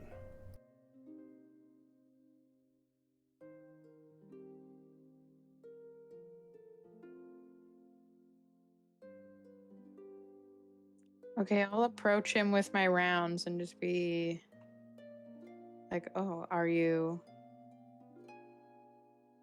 anxious about getting back home?" Yes. Yes, definitely. That's definitely what I'm anxious about. I hope my home is still standing, you know. Okay, can I see what I think about that? 'Cause that sounded suspicious. Insight.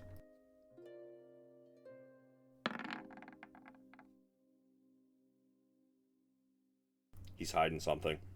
You're dead certain of it.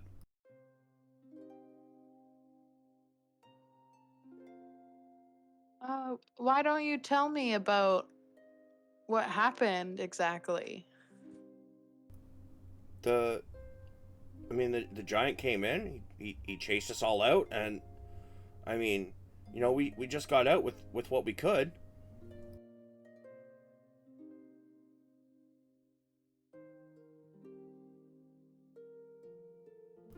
I mean, that's all there really is to say, you know?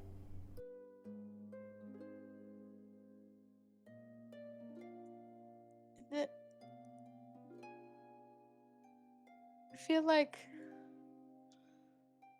is that all there is to say? He shifts nervously. And he moves something at his side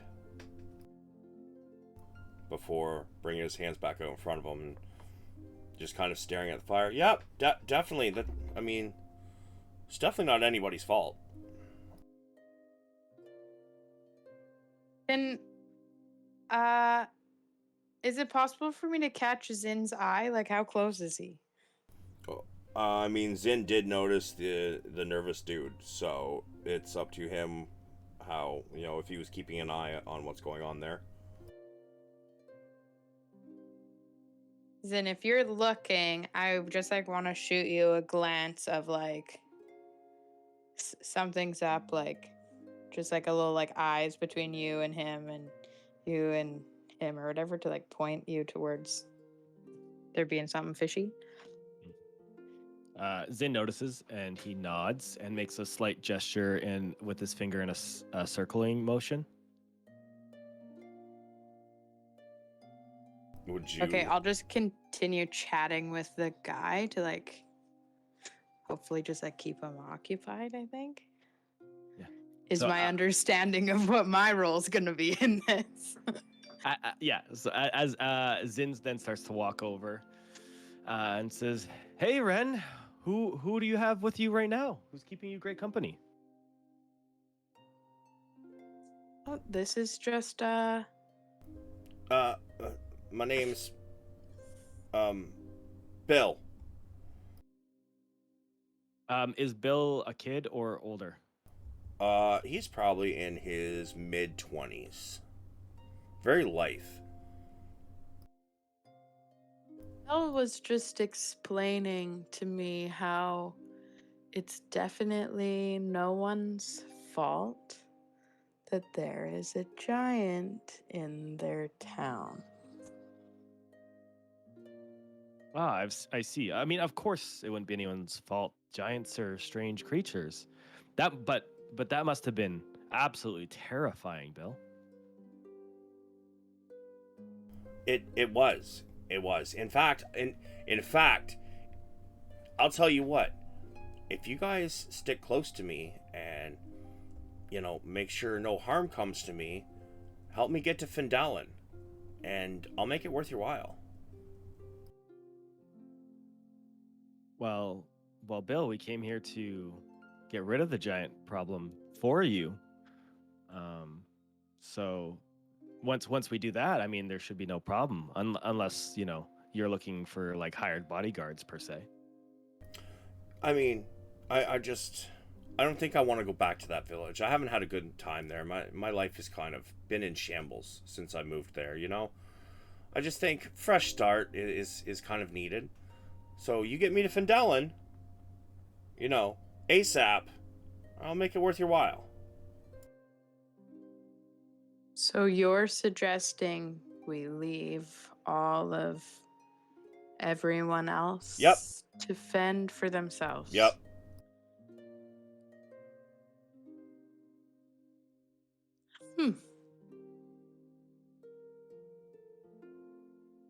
Maybe I should let them know what your plan is.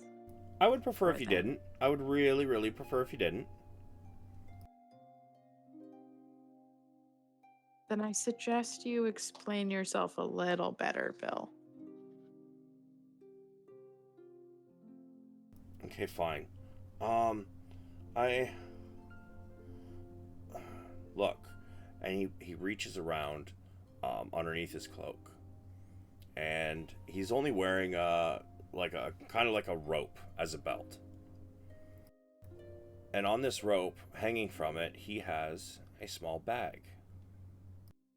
Actually, bag small is kind of relative. He's got a bag hanging on his hip, and there is something heavy in it. He says, I was just walking through the hills, and, you know, I came upon this. And he kind of, like, slowly opens it up. But tries to keep it out of sight of everybody else. In this bag, you see a golden ball. This thing is about 1.5 feet in diameter.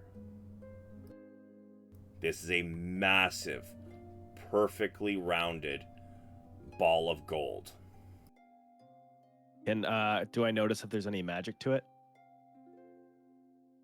You can do an Arcana check if you'd like. Wow. No clue. But you do see something on it. It looks like there is a iris and a pupil painted on this thing. Did he steal the giant eye? Are you asking him that? She's not here. she's carving her thing. But I will ask if he stole the giant's eye. But I will say it in a lower tone so that it's not so obvious to those around. I mean, I found it in the hills. There was nobody else around. Just, you know, a little ways outside the village. You know, finders keepers, right? The next thing I know, the giant is smashing buildings. You mean the giant that only has one eye? I mean, I don't know. I saw a giant and I ran. But that, I don't know how I did that bump on the keyboard. Sorry. No worries. Look, Bill, maybe we can keep this a secret if you tell us everything and help us fix this problem that you made. But it's mine. It's my ticket out of here. Do you know what I could do with this? Who I could become? It's mine.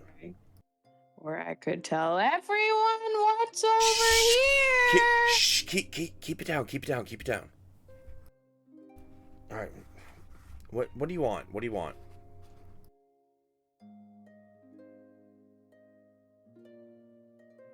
I want you to give me the eye so I can try to fix this. What do you got to trade? Probably your life. Persuasion.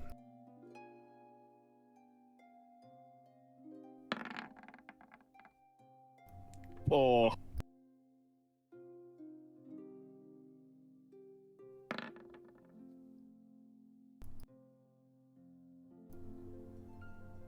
Yeah, you know what? This isn't gonna work for me. And he starts to stand up. Zin grabs him by the arm. Help! Help! They're attacking me! They're not gonna Zin help reaches- us, they're gonna kill us! Zin reaches for the bag as quickly as he can.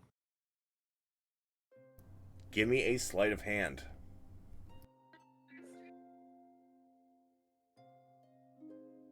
Yeah, you are able to get a hold of the bag, but it is looped onto his rope belt. So what are you doing?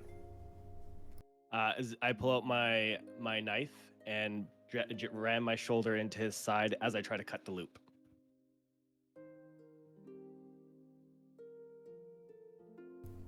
Sorry, say that one more time. So I grab my knife with the other hand, Yep. my belt. I jam my shoulder into him to create space, and I try to cut the belt loop. Okay. Okay. Oh man, how are we gonna do this?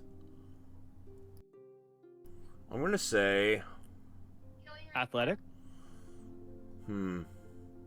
athletics to try and make the space between the two of you, and then another sleight of hand to cut the bag off his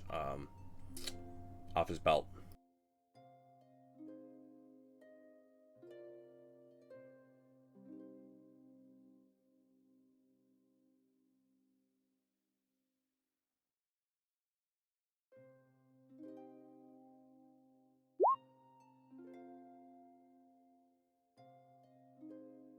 Do I still do the second part? Maybe at disadvantage? I'll say disadvantage.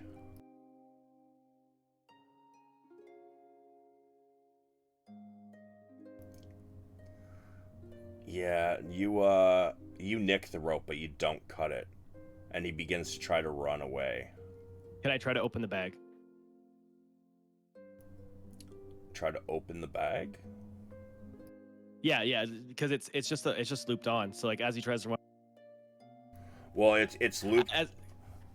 Sorry. go Okay. ahead. So I'm gonna say you can do. We're gonna do contested athletics to see if you're even able to hold on to the bag as he begins to run. Yeah.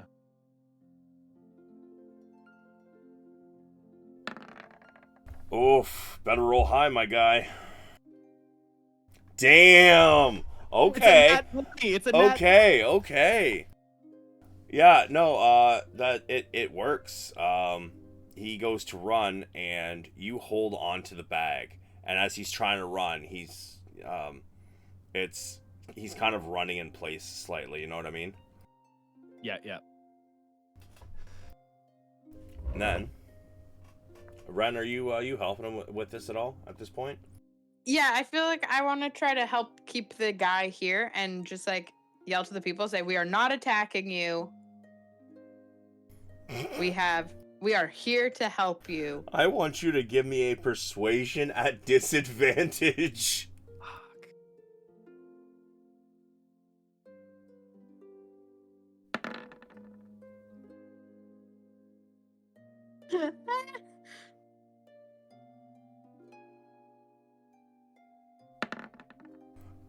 Yeah, like, what are you doing with Billy? Why are you holding him like that? Are you robbing him? Billy is not who you think he is. At this point, the villagers are all gathering around. Ray and Val, at this point, shit has gotten too loud for you guys not to fucking notice what's going on. You guys want to do anything? How Can I? villagers- Go ahead, I'm sorry. No, you go. How many villagers are there? 40. Roughly 40.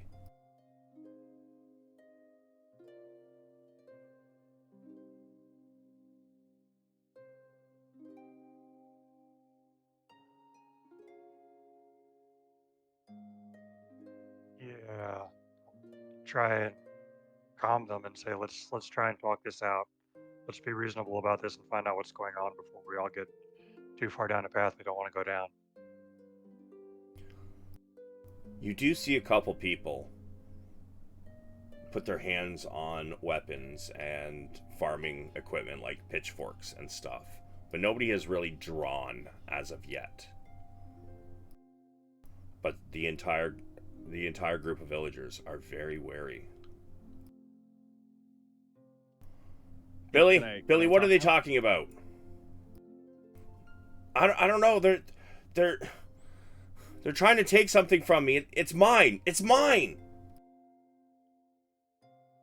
Can I call out? Sure. I will yell. I'm not going to yell, but I will yell out to the villagers. Billy is hiding something in his bag as to why the giant is attacking. If you don't believe me, just grab the bag yourself. Billy, what are they talking about? One of the older villagers, probably late 60s, comes walking over. For a man of his age, he's very steady on his feet. And with a small flash of his dagger, the bag falls to the ground. And as it does, it hits the edge of a rock. And the golden orb inside of it turns over the bag, and it rolls out of the bag with the painted eye looking straight up at the sky. Everybody can see it now.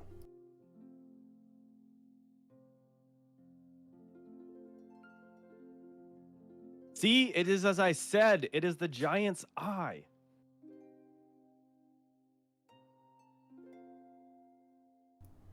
The old man looks down at the eye, and he looks at Billy. My wife is dead. My home is destroyed. So you could get rich? He flashes the dagger again.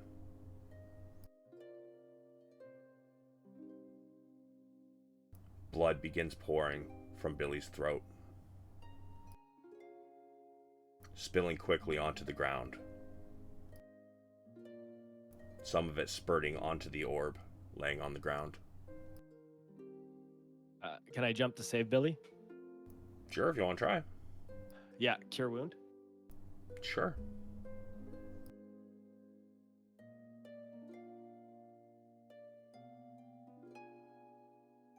I warned you, Billy. I said probably your life. You heal him, however, as you do.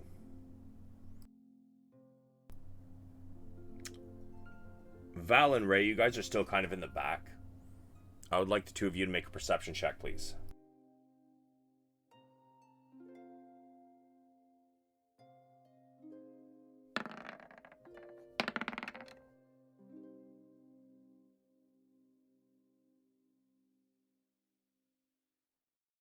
The villagers are encroaching on Billy. Many of them are now drawing their weapons.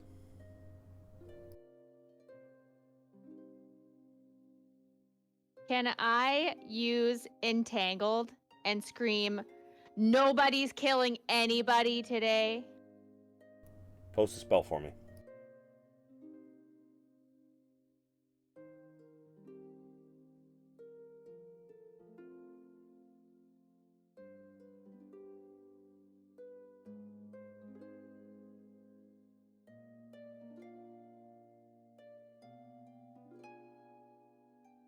And where are you casting this? Like right around Billy, or?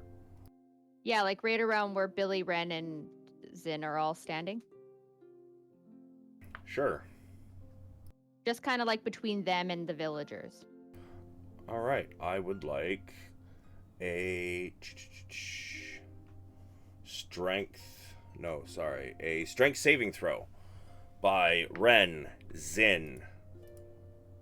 Billy's gonna fail automatically because he was kind of like already dropping to his knees until Zin healed him.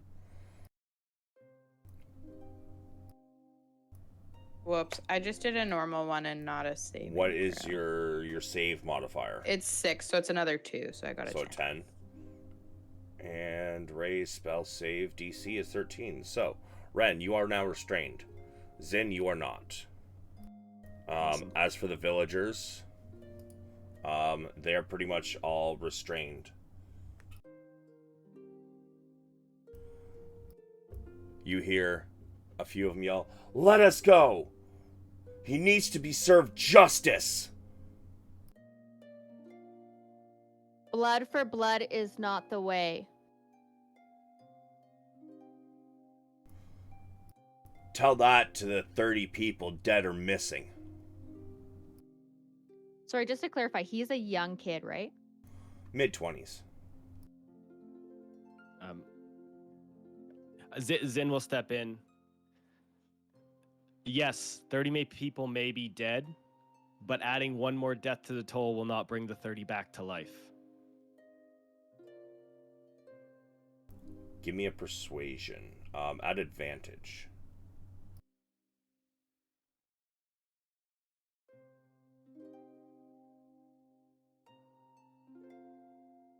I'm quite charming today.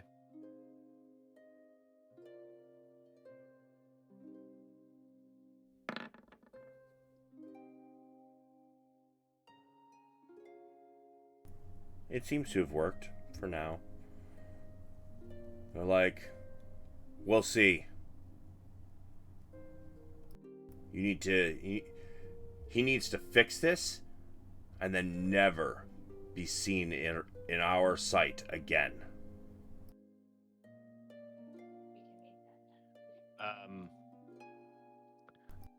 We will fix this for him, and he'll be gone from your sight. Whoa, whoa, whoa. We're taking him with us. He's coming. Is it bad to bring him? I mean, that's on you guys. I don't make that call.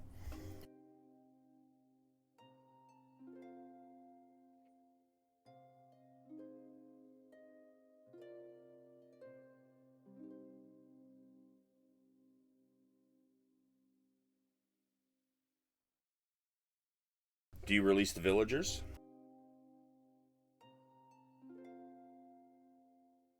Once they agree that nobody's going to be harmed, then I'll release the villagers. They did say that, like, he needs to fix this and just never be seen here again. Mm-hmm. So, Which, take that as you will. Yeah, agreed. We will solve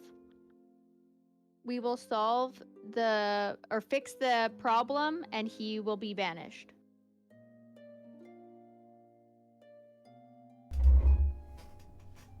The old man. And then I'll release them. The old man sees the vines retract from his feet. He stares at Billy and just shakes his head in anger and walks away. And that is where we're going to end this evening's game. Goddamn, Billy. Yo, I'm not gonna lie. You guys, those last two random encounter rolls, Yeah. I just put them into one encounter because the one was one was to find an ogre or a giant. Yeah, one was about people arguing. A bunch of people arguing on the trail about a hill giant, and the other one was somebody was going to ask you to do some bodyguard work because he's afraid for his life because he has a chest full of gold. And then I was like, you know what? Let's make it an eye of gold. A hill giant eye. Oh my god, let's go. Yeah, that was awesome. Yeah. Nice. Really hope we get to fight the hill giant. Yeah, kill that hill giant. Yeah, I'm so on that. But I was like, if we A can get giant tooth? Yes, I was like, if we please. get the eye, are they gonna be like, oh, give him the eye and it's fine and he leaves? I'm like, no, I want to fight this fucking thing. What does the eye mean to the giant? Why is the giant pursuing this course of action? I'm curious. I'm interested in his or her point of view on it. Yeah, because it was just on a hill.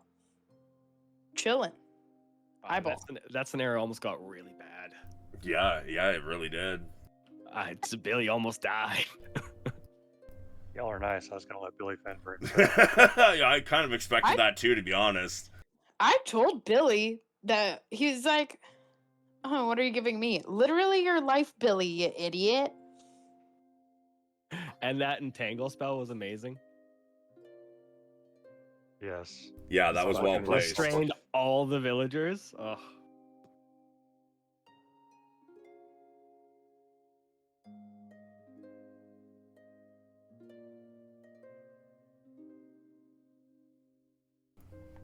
All right, well, that is going to be the end of my stream. Thanks for stopping in, bruh. 142422959. Thanks for stopping in, and we'll see you again soon, bro. I'm running another D&D game tomorrow night. If you feel like stopping in, just take it easy.